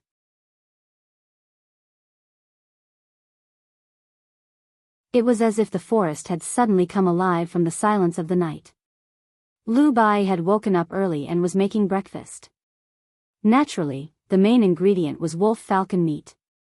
As a young miss, Si Kongyao should have been watching from the side and waiting to eat.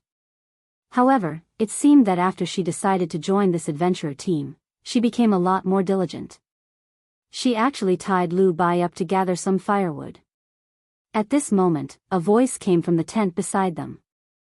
Li Xiaoyao, I'm not done with you. Si Kongyao and Lu Bai were stunned at the same time. Who is Li Xiaoyao? Si Kongyao asked. I don't know, but it must be a man. Young hero's taste is getting weirder and weirder. That's right, I can even dream of a man in my dreams.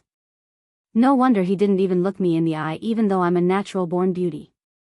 Si Kongyao praised herself in high spirits. Lu Bai turned around and looked at the young lady's towering chest. He smacked his lips and said, you're indeed a natural beauty. Don't look. Si Kongyao raised her eyebrows and said with a murderous look, I'll dig your eyes out if you keep looking. You're a natural beauty and you can't even look at me. Is there any justice in this world? Lu Bai complained in a low voice. Si Kongyao smiled faintly. You can't even beat me. How dare you look at my chest? Lu Bai was speechless. So you're saying that I can look all I want? Lin Muyu opened the tent's door and said with a smile. Si Kongyao also smiled. You should just look at Li Xiaoyao's chest. Si Kongyao, I'm going to kill you. In the early morning, the forest was filled with laughter and cheers. The vigilance between them seemed to have lessened as they got along. Just as Lin Muyu and the others were eating breakfast, thunder suddenly rumbled in the sky.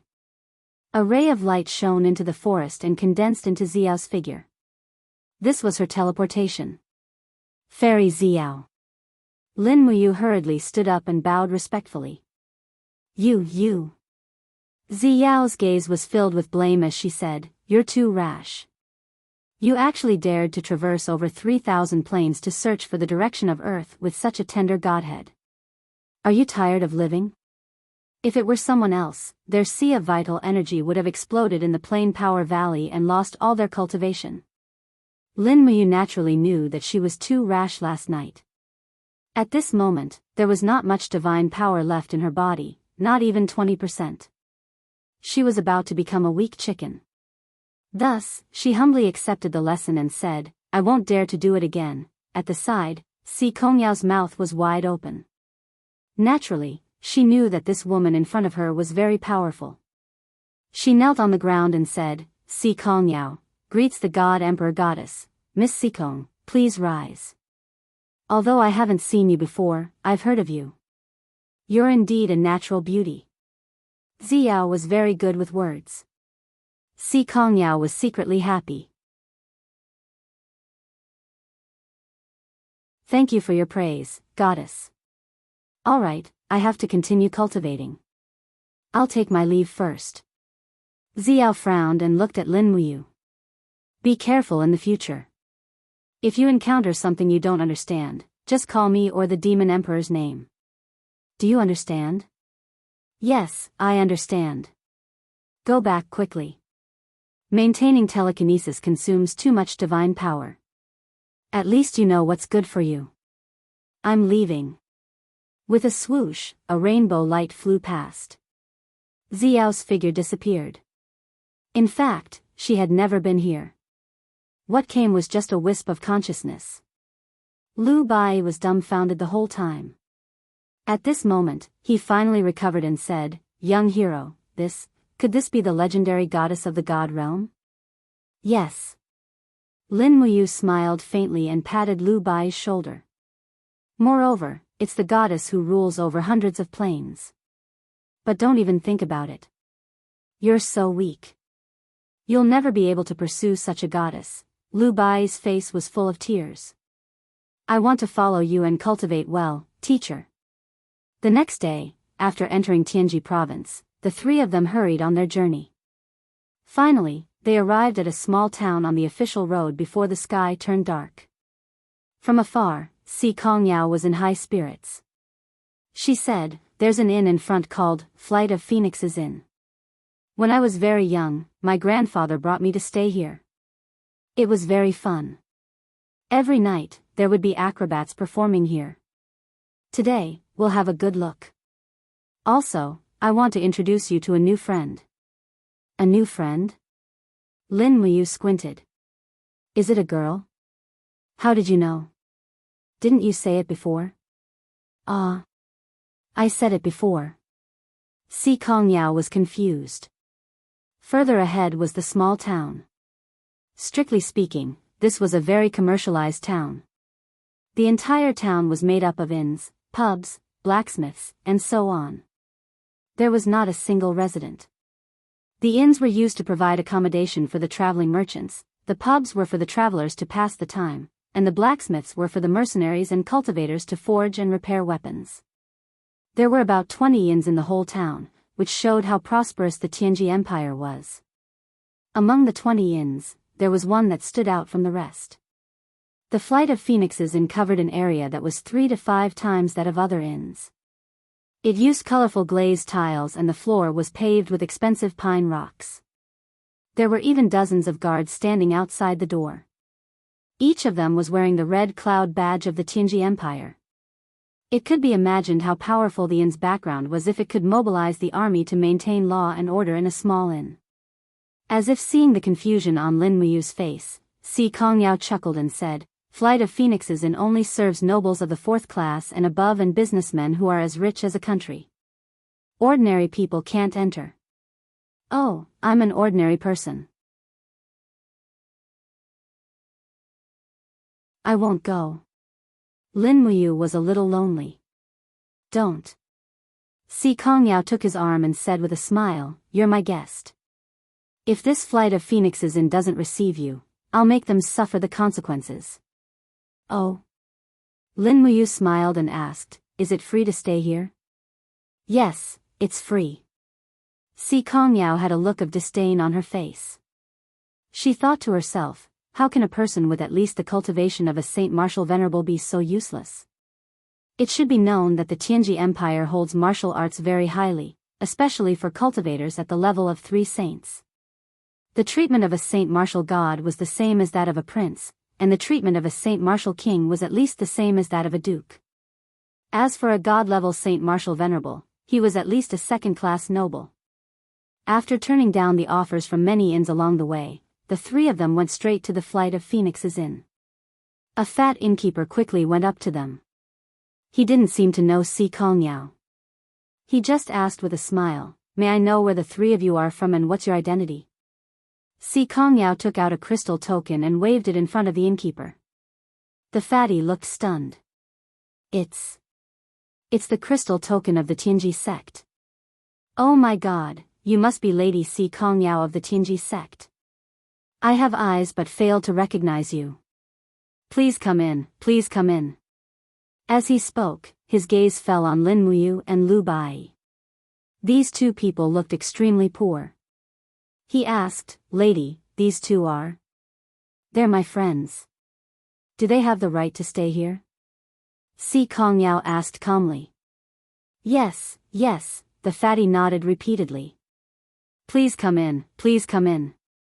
Humph. Lu Bai glared at him.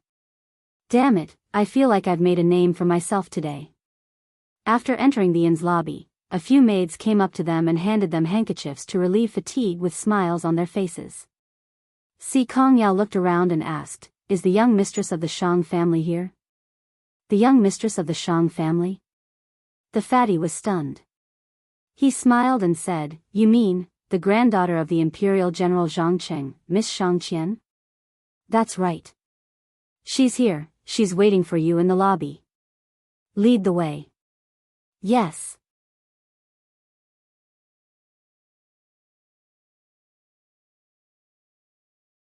Chapter 748. The granddaughter of the Empire's sacred martial god, Zhang Cheng? Lin Muyu was dumbfounded. How long has it been since I came to the Tianji Empire? I've already seen so many amazing people. Si Kongyao is the granddaughter of Si Kongming, the strongest expert in the celestial pole continent. Shang Qian is the granddaughter of Zhang Cheng, one of the sacred martial gods. There are only 5 sacred martial gods in the entire Tianji Empire. I'll soon see all their juniors, and they'll all be beauties. Could it be that people with high cultivation can change the genes of their descendants? While he was sighing, Si Kongyao had already led the way into the parlor. The parlor of a small inn was extremely luxurious.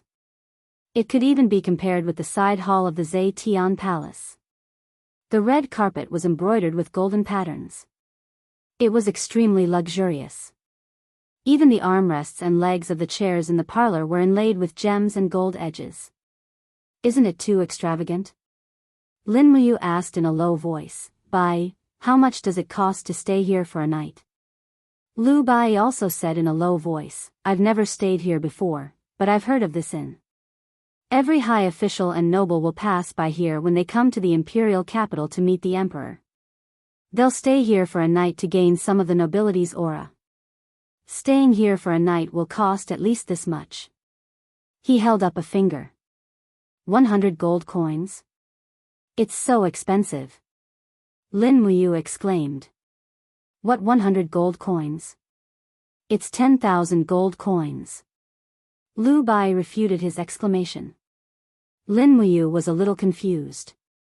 It seemed that the nobles of the Tianji Empire were even more extravagant than the nobles of Lanyan City. This was also a good thing. Sister Shang Qian, it's been a long time. Si Kongyao directly threw herself into the arms of a beauty. Lin Muyu took a look. Just as Si Kongyao said, Shang Qian was a great beauty. She was at least 95 points. Her beauty was about the same as the two great beauties, Chu Yao and Ouyang Yan. Come, let me introduce you. Si Kongyao was very enthusiastic and smiled. Big sis Shang Qian, this is the person I mentioned to you, the one who can fight a dragoon without falling into a disadvantageous position. Shang Qian's gaze fell on Lin Muyu, and her eyes lit up. She bowed and said, Shang Qian greets Sir Ranger. You're too polite, Miss Shang. Lin Muyu nodded. This is Lu Bai.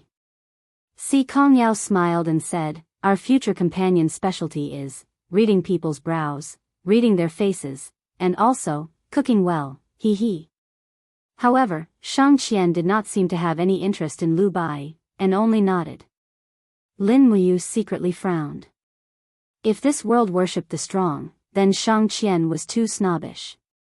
Could it be that she looked down on Lu Bai just because his cultivation was low? Using the spirit pulse technique, she had an insight into the aura of the people around her.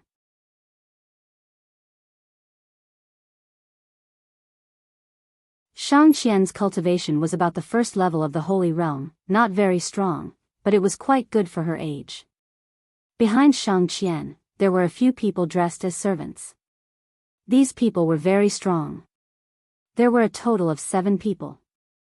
The weakest was in the Holy King realm, and the strongest seemed to have the cultivation of the 30th level of the Grotto Martial King realm. That person was a middle-aged man with a short beard, and he seemed to be up to no good.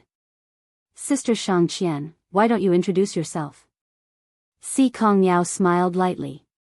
Shang Qian nodded and said, my name is Shang Qian, the eldest daughter of the Shang family in Tianji City. My father is Shang Sun, a merchant.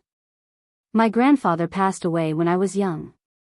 My grandfather is Zhang Cheng, one of the holy martial kings of the empire, and the commander of the Yanji Corps, one of the 4 great armies. Lin Muyu nodded and said, nice to meet you. Shang Qian pointed at the short-bearded expert behind her and said, this is Uncle Chen Hang, the head of our Shang family's guards. This time I went out to play, and my father insisted that I let him follow me. Chen Hang squinted his eyes and took a deep look at Lin Muyu. He said, I heard that this young hero can fight with a dragon knight. You are really not simple. I'm honored to meet you. You flatter me, I was just lucky. Lin Muyu secretly scolded Si Kongyao for having a big mouth. How could she say such things? She was simply looking for trouble for herself. Shang Qian seemed to have seen through Lin Muyu's thoughts.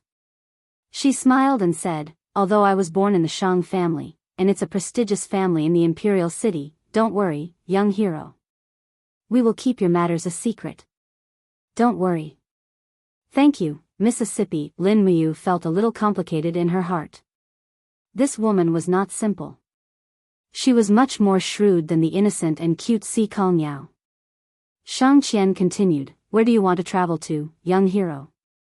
Our Miss Sikong is determined to travel with you. It won't be good if I don't follow. Otherwise, if Grandpa Sikong Ming blames me, I won't be able to bear the consequences. Si Kongyao pouted her small mouth and said, I don't have, you're still talking. Lin Muyu was a little embarrassed and said, I'll go to Tianji City first and see what the imperial city is like. Then, I'll go to the Celestial Empire, and then to the Blackstone Empire to experience the majesty of the 3 great empires. Oh. Shang Qian smiled and said, the celestial pole continent is vast. I'm afraid it won't take 3 to 5 months to travel such a long distance. It doesn't matter. I have plenty of time. All right. Shang Qian held Si Kongyao's hand and said with a smile, just in time. We can go back to the imperial city and enjoy the delicacies of Tianji city, right, Yao? Si Kongyao was delighted and said, yes, that's right. Chen Heng, on the other hand, remained silent the whole time. He folded his arms and quietly listened to the conversation for the past few days. But every time his gaze swept over Lin Muyu, there would be a trace of hostility. Obviously, this head of the guards had probably regarded Lin Muyu as an imaginary enemy. At this moment, a servant came in from outside the guest hall and said to Shang Qian respectfully, Miss Shang, there's a young master outside asking to see you. Young master? Who is it? He claims to be the second son of the assistant minister of the Ministry of Rights. I won't see him. Shang Qian frowned and said, we'll rest for the night and set off for Tianji city tomorrow. I won't see anyone. Yes, miss. Let's go. Shang Qian smiled again and said, let's go to the side hall for dinner. You must be tired from the journey. All right. Si Kongyao nodded happily. Following behind Shang Qian, Lin Muyu asked Si Kongyao in a low voice, Miss, what's the matter with the second son of the assistant minister of the Ministry of Rights? Si Kongyao stuck out her tongue and said with a smile, Sister Shang Qian is already of marriageable age, so, many descendants of the prestigious families in the empire want to become the son-in-law of the Shang family. Moreover, old General Zhang Qing dotes on Sister Shang Qian very much. She's practically the apple of both the Zhang family and the Shang family's eyes. Whoever can become Sister Shang Qian's husband will instantly become a famous person in the Tianji Empire. I see, so, are you interested in pursuing her? Sister Shang Qian is not only beautiful, but also has a gentle personality. Marrying her would be the blessing of 8 lifetimes. As for me. Lin Muyu smiled but didn't say anything. At this time, Shang Qian seemed to have heard it as well. She turned around and glared at Si Kongyao, saying, little girl, how did you learn to be a matchmaker at such a young age? You don't have to care about my matters, understand? I understand. Si Kongyao took a few quick steps forward and held Shang Qian's hand. She said with a smile, but young hero is really a good person. He's very strong and easygoing. Look, he's also super handsome. Shang Qian blushed, don't mention it, we don't even know his name. It's okay, it's not important. Just call him young hero. Lin Muyu, the banquet was extremely luxurious. There was almost none of the dishes on the table that Lin Muyu could name. There were all kinds of dishes that could fly in the sky, swim in the water, and run on the ground. Lu Bai had only heard of these dishes, so he ate them heartily. He didn't look like a VIP at all. Fortunately, Si Kongyao and Shang Qian didn't seem to care. Only Chen Heng and the others looked at Lu Bai with disdain as he ate. Lin Muyu also ate a lot, but she tried her best to maintain the proper bearing. In fact, she wished she could buy some for supper.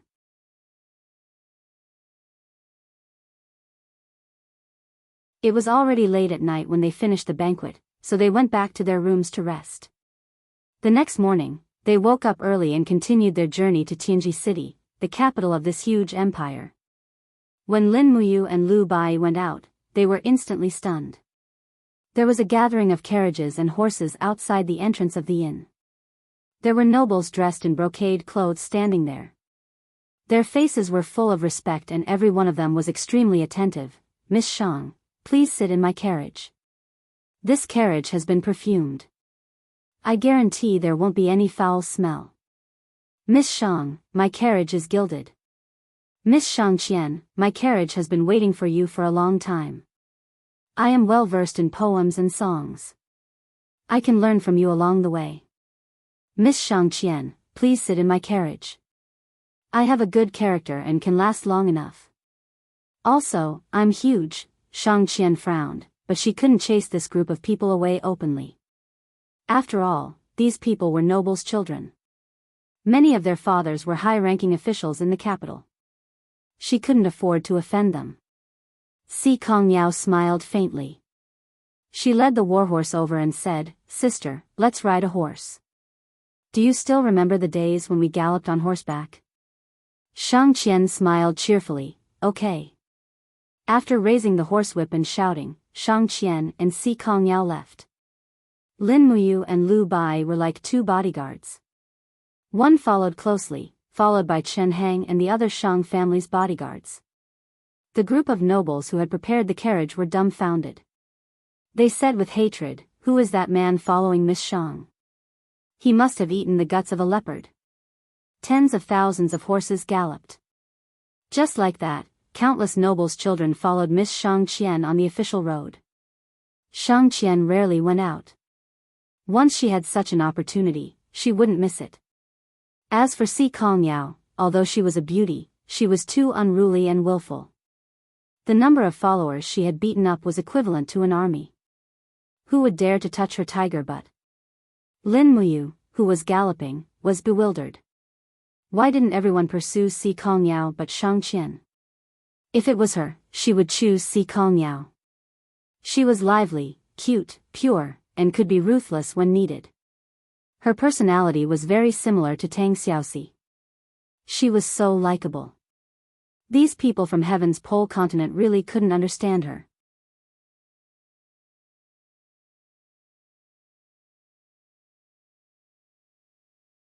Chapter 749. In Tianji City, the Tianji Imperial Palace stood majestically at the center of the capital city. On both sides of the palace were rows of commercial buildings, with smoke curling up from the chimneys. Between the largest dragonfish auction house and the army destroyer weapon shop, a rather simple and unadorned building stood there. It was like an old man who had been baptized by wind and rain for 1,000 years. Although he was old, he still possessed outstanding knowledge and extraordinary abilities. This building was known as the Battle Hall. Such battle halls could be seen everywhere in the Heavenly Pole continent.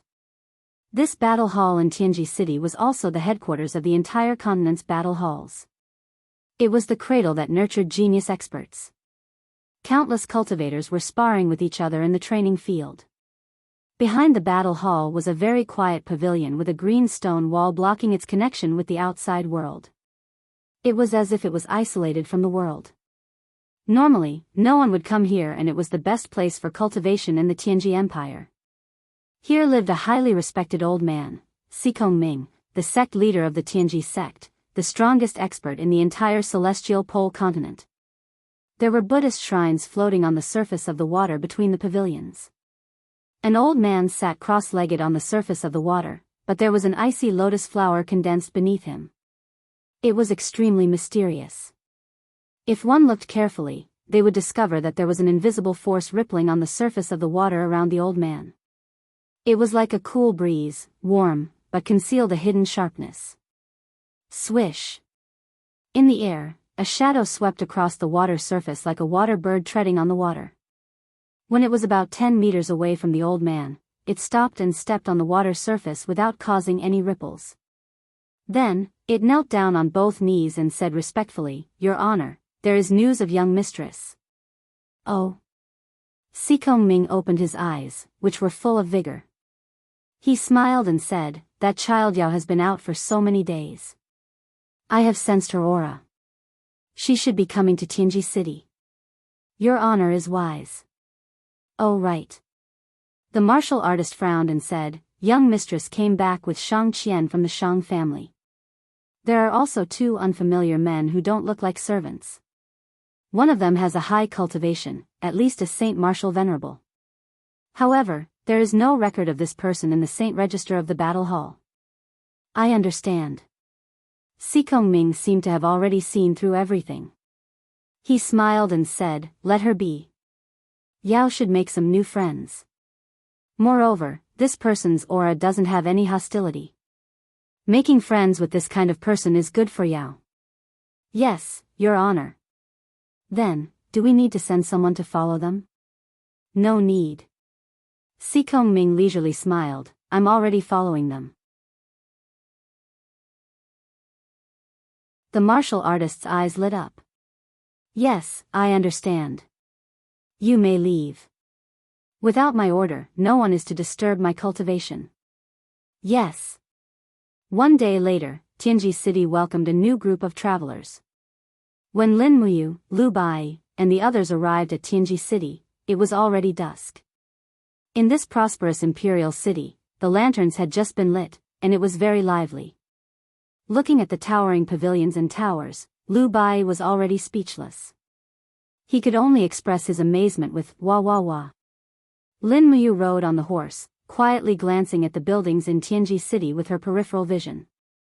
The Tianji Empire was indeed prosperous and prosperous. Along the way, there were more than 50 blacksmith shops. If each blacksmith shop could produce 100 weapons a day, this city could produce more than 20,000 weapons a day. It was terrifying. Such a smelting ability was not inferior to that of Lanyan City. On the other side, Shang Qian looked at Lin Muyu intentionally or unintentionally. She was thinking silently in her heart. From the way he held the reins, she could tell that he was a person with excellent horsemanship. Even from the strength he used to whip the horse and the way he turned, she could tell that he was a person who had honed his horsemanship through hundreds of battles. Why would such a person become a friend of Si Kongyao? Shang Qian frowned but did not say anything. Later that night, they arranged for Lin Muyu and Lu Bai to stay in the best post house in Tianji City. Then, Shang Qian and Si Kongyao planned to go home to report that they were safe. The next day, they would pick up Lin Muyu and Lu Bai and travel to the territory of the Celestial Empire together. Although the three empires had frequent border conflicts, they did not really go to war. Otherwise, there would not be such a prosperous era. Each of the three empires had a sacred martial god expert. In addition, they had a strong military force, so they restrained each other. No one dared to take the initiative to start a war. Otherwise, they would inevitably become the target of public criticism. Therefore, this night, only Lin Muyu and Lu Bai were left in the post house. After eating dinner early, the two decided to go to the streets to watch the bustling scene. Anyway, it was still too early. It was not bad to see the bustling night of Tianji City. Lin Muyu was still dressed as a ranger. She was dressed in a loose grayish-white tight-fitting outfit with a worn-out animal skin wrapped around it. At first glance, it was obvious that she came from the mountains. If it was not for her extraordinary bearing, she would probably be mistaken for a hunter. As for Lu Bai, he was dressed in a long gown and looked like a fraud. The two of them walking on the streets of Tianji City did not attract much attention. At night, there were many restaurants on both sides of the street. The sound of drinking and playing games could be heard everywhere. Moreover, there were also some beautiful women on the street. This made Lin Muyu sigh with emotion. It turned out that there was such an industry here. Sure enough, PCs were the driving force of human economic development. Lin and E, shouldn't you get yourself a weapon? Asked Lin Muyu. After so many days of cultivation, Lu Bai could already generate genuine qi that was not too weak. In terms of classification, he should have almost stepped into the second heaven of the human realm. In any case, he could be considered as a scholar who had the strength to truss a chicken. Weapon? Lu Bai was stunned and said, "Young hero, I have never used a weapon. Can you help me choose one?" "Sure." Lin Muyu looked at his figure and said, "You are too thin and weak. It is not suitable for you to use heavy weapons. Hammers, battle axes, broadswords and the like are definitely not suitable for you. Then, I will choose weapons like short swords, daggers, short swords, or fans. Choose one yourself." "Daggers, short swords?"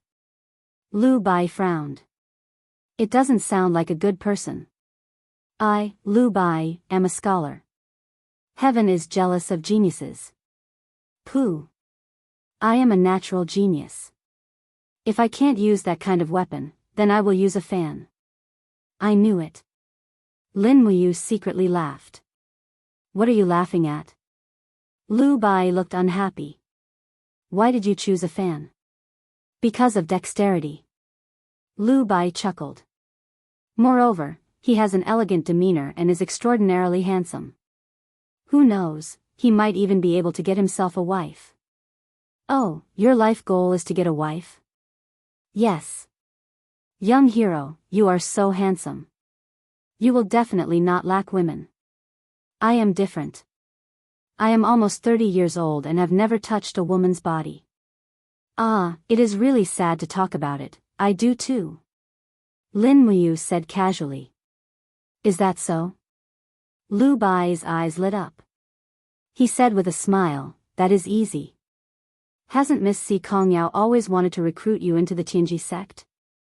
Moreover, I can tell that she likes you very much. She is just too shy to say it. As the saying goes, a man should take the initiative. Young hero, why don't you tell her to let Si Kongyao be your woman and you will join the Tianji sect? In my opinion. He counted with his fingers and rolled his eyes. A few seconds later, he said, I am at least 80% sure that Miss Si Kongyao will agree to it. Lin Miyu looked at him with disdain. You only think about this all day. Humph, I was wrong about you. Moreover, I don't want to die. If I dare to touch Si Kongyao, I guarantee that her grandfather will immediately jump out and fight me. I can't afford to offend an old grandfather with the cultivation of a martial god. Lu Bai laughed, look at you, I know you're scared. I think, maybe you've taken a fancy to that Shang family's Missy. After all, she's more feminine. That figure, the front and the back, stop drooling, my dear brother. You are a graceful scholar. Cough cough, the two of them walked into a blacksmith shop. Immediately, a skinny shopkeeper welcomed them with a face full of smiles. Are the two of you looking for weapons? Yes. Lin Muyu nodded. My friend wants to buy an iron fan. Shopkeeper, do you have it in your shop? Yes, yes, yes. This way please. They came to a row of exquisite weapon racks. There were many fans on them. The price and material were marked on the side. The skinny shopkeeper picked one up and said, the frame of this fan is made of fine steel. It is as hard as iron. The surface of the fan is weaved with cloud silk. It cannot be cut by swords or sabers. It was forged by the capital's famous blacksmith, Gongya Mao. The price is 5,000 gold coins. Wow, 5,000 gold coins. So expensive? Lu Bai was dumbfounded. Lin Muyu couldn't help but laugh. This guy was too embarrassing. She said, let me take a look. He took the fan and weighed it in his hand. After injecting his divine power into the fan to test the recoil, he said, it is indeed a good fan, but the material is not good enough, and the impurities have not been purified. With such a material, it cannot withstand the king's fighting flame of a sacred warrior. Shopkeeper, am I right? The shopkeeper was startled. He narrowed his eyes. This young man in front of him was not simple. His eyes were really sharp. Yes, yes, then what about this one? He quickly picked up another fan and said, customer, look. This fan has a name. It is called the Heavenly Secrets Fan. Oh. Lin Muyu took the fan and said with a smile, in terms of material, it is not as good as the one just now. That's right. However, young hero, don't forget its name. The Heavenly Secrets Fan must have a secret inside. Saying that, the shopkeeper took back the fan and gently opened it. After pressing the mechanism at the bottom of the fan, shwa shwa shwa, several steel needles that were so thin that they couldn't be seen flew out and pierced into the stone wall. So sharp. Lu Bai was dumbstruck. This is a fan with hidden weapons. That's right. The shopkeeper was immensely proud of himself. This Heavenly Secrets fan can not only defend against enemies in battle, but it can also kill people invisibly.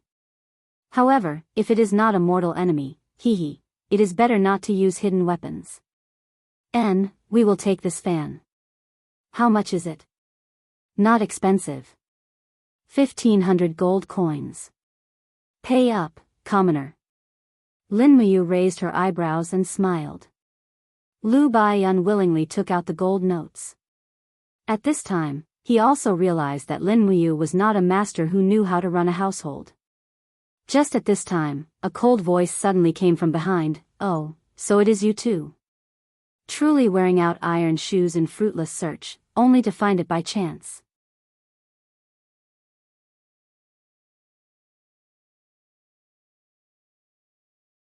Chapter 750. Behind her was a young man in a golden brocade robe with a bright jade hanging from his waist. His hair was tied up and he wore a pure white jade crown.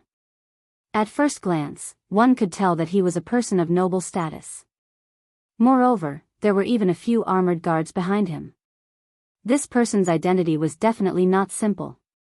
Who are you? Lin Muyu's face was indescribably calm. It seemed that she did not take the person in front of her seriously at all. Boy, you are the person who accompanied Miss Shangqian during the day and talked and laughed with her, aren't you? Yes. Then it's easy. The young man in the brocade robe showed a hint of a hideous smile. Miss Shangqian's identity is so noble. How can she allow a lowly person like you to accompany her?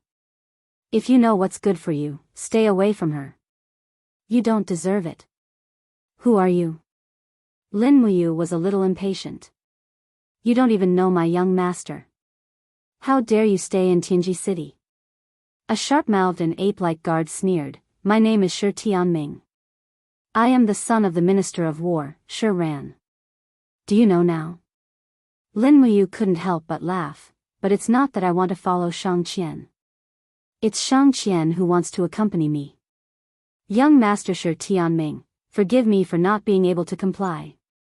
With my temperament, I can't drive a lady away from you. I'm afraid I'll have to disappoint you. Shi Tianming's eyes became cold, really? So, you insist on accompanying Miss Shangqian? Yes, I'm accompanying her. What can you do? Lin Muyu was amenable to coaxing but not coercion. I don't know, if a person with broken legs can still accompany Shangqian? Shi Tianming's face was full of cruelty. Someone, close the door of the weapon shop and break both of this boy's legs. The shopkeeper was scared silly. Young Master Shi Tianming, please be merciful. This lowly one is running a small business and cannot afford to be smashed by you. Young Master, please be merciful. This lowly one is begging you, go away.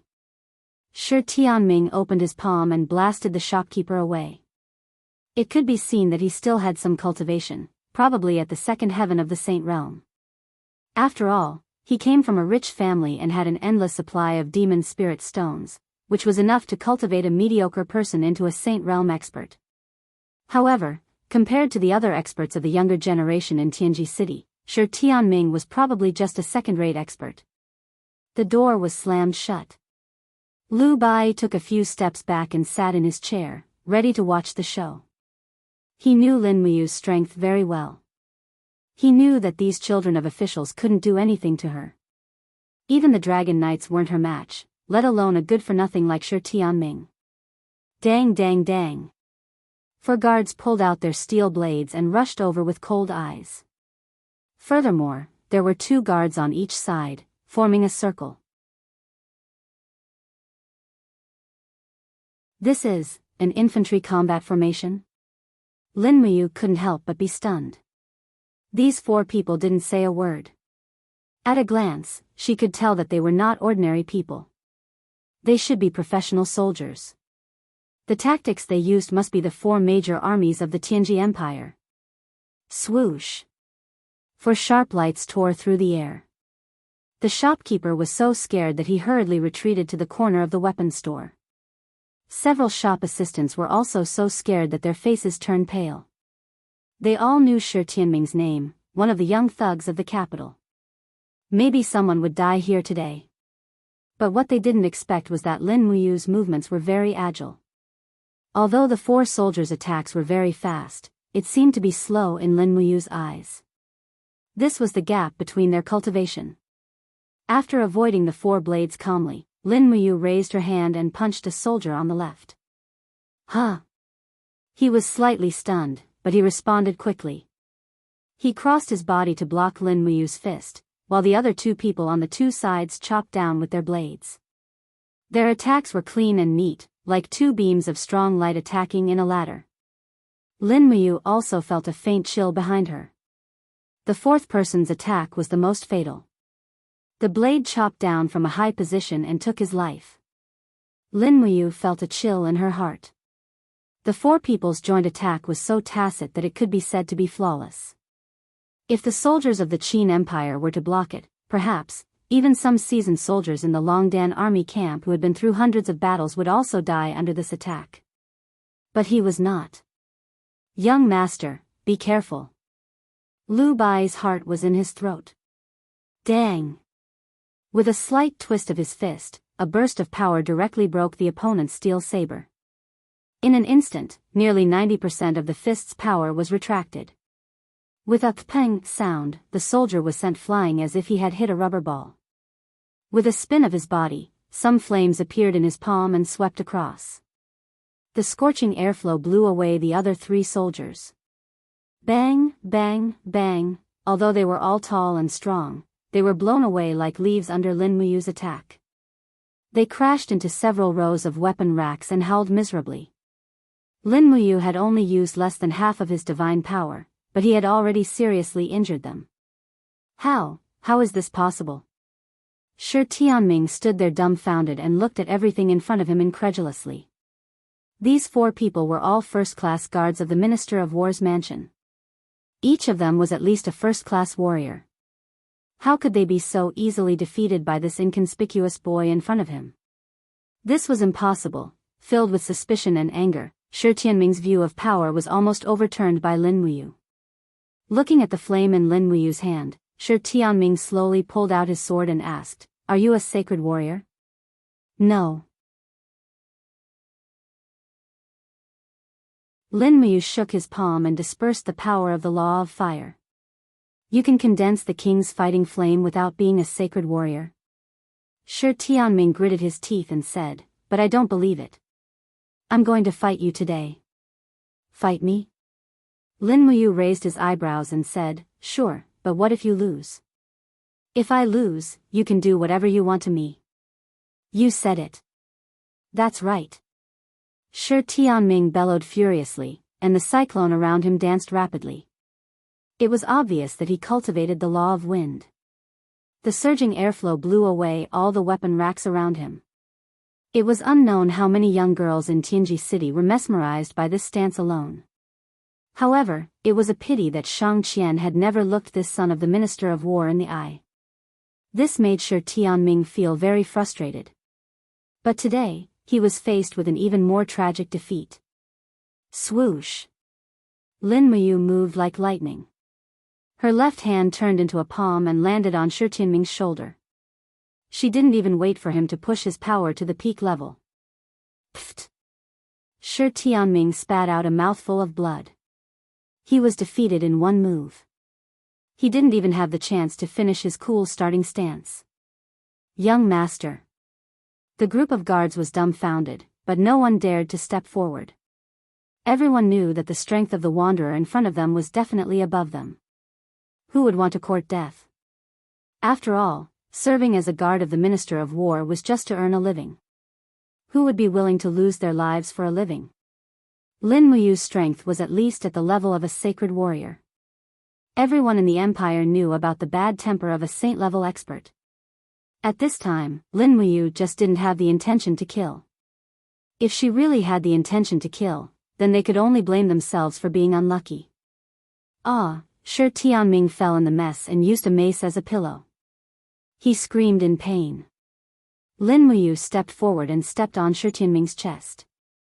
She approached him and said with a faint smile, "You just said that you lost and I can do whatever I want to you, right? The son of the Minister of War? What do you want?" Shi Tianming gritted his teeth. "I want to beat you up first." Don't hit my face." Fists fell on Shi Tianming's body like rain. The poor handsome and charming young master was beaten into a pig's head in the blink of an eye. His eyes were swollen like ping-pong balls, and he wailed and begged for mercy. Even after Lin Muyu stopped, he was still waving his arms to block randomly, as if he had gone mad. "TSK, you really can't take a beating." Lin Muyu sneered and bent down to take the space bag from Shi Tianming's waist. She said, "This is your filial piety to me. Are you willing? Shi Tianming couldn't help but wail, no. Young hero, there are 3 million gold notes and dozens of extremely precious demon spirit stones in there. Please return them to me, dream on. Lin Muyu quickly stuffed the space bag into her arms. Looking around, Lin Muyu said, "Bai, give the shopkeeper 2,000 gold coins as compensation for the damage here. Then, let's go." Okay, Lu Bai was scared silly by the scene in front of him and hurriedly paid the money. However, just as Lin Muyu was about to turn around and leave, she suddenly felt her leg tighten. Her calf was being hugged by someone. It was Shi Tianming, whose face was swollen like a pig's head. His eyes were filled with determination as he said, "Young hero. You've taken away all my assets. Can you promise me something? I'll give you another sum of money." "You don't even have money. Why are you still talking about conditions with me?" Yes. I can go back to the mansion to get it." "Alright, what conditions do you have? Tell me. Can you?" Shi Tianming's swollen face actually turned a little red. He said, "Can you bring me along? I want to travel with you and Miss Shangqian." "Oh, what a passionate person." Lin Muyu gave him a thumbs up and said, "I'll promise you 100 4th-class demon spirit stones." Shi Tianming's face was ashen. How is this possible? How can I have so many high-class demon spirit stones? Then forget it. Wait, young hero. I can get them. I have many friends. I can get them. However, how about 50? Anyway, it was free money. Lin Muyu readily agreed, "Okay. Tomorrow morning, bring the demon spirit stones to the biggest inn in Tianji City to find me. I will plead for you and bring you along." "Okay. Thank you, young hero." Shi Tianming nodded repeatedly. When Lin Muyu and Lu Bai walked far away, several guards helped Shi Tianming up.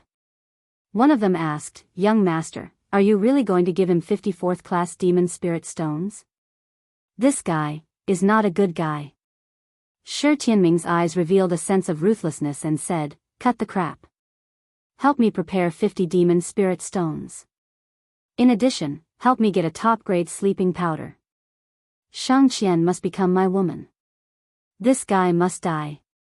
"Yes. Young master, aren't you being too ruthless? Once General Zhang Qing blames us, I'm afraid even the Ministry of War's Minister of War can't protect themselves. Just do as I say." "Why are you talking so much nonsense?" "Yes. You're tuning into the Romantic Tales YouTube channel. Don't forget to subscribe and join us on this journey to catch the most captivating stories.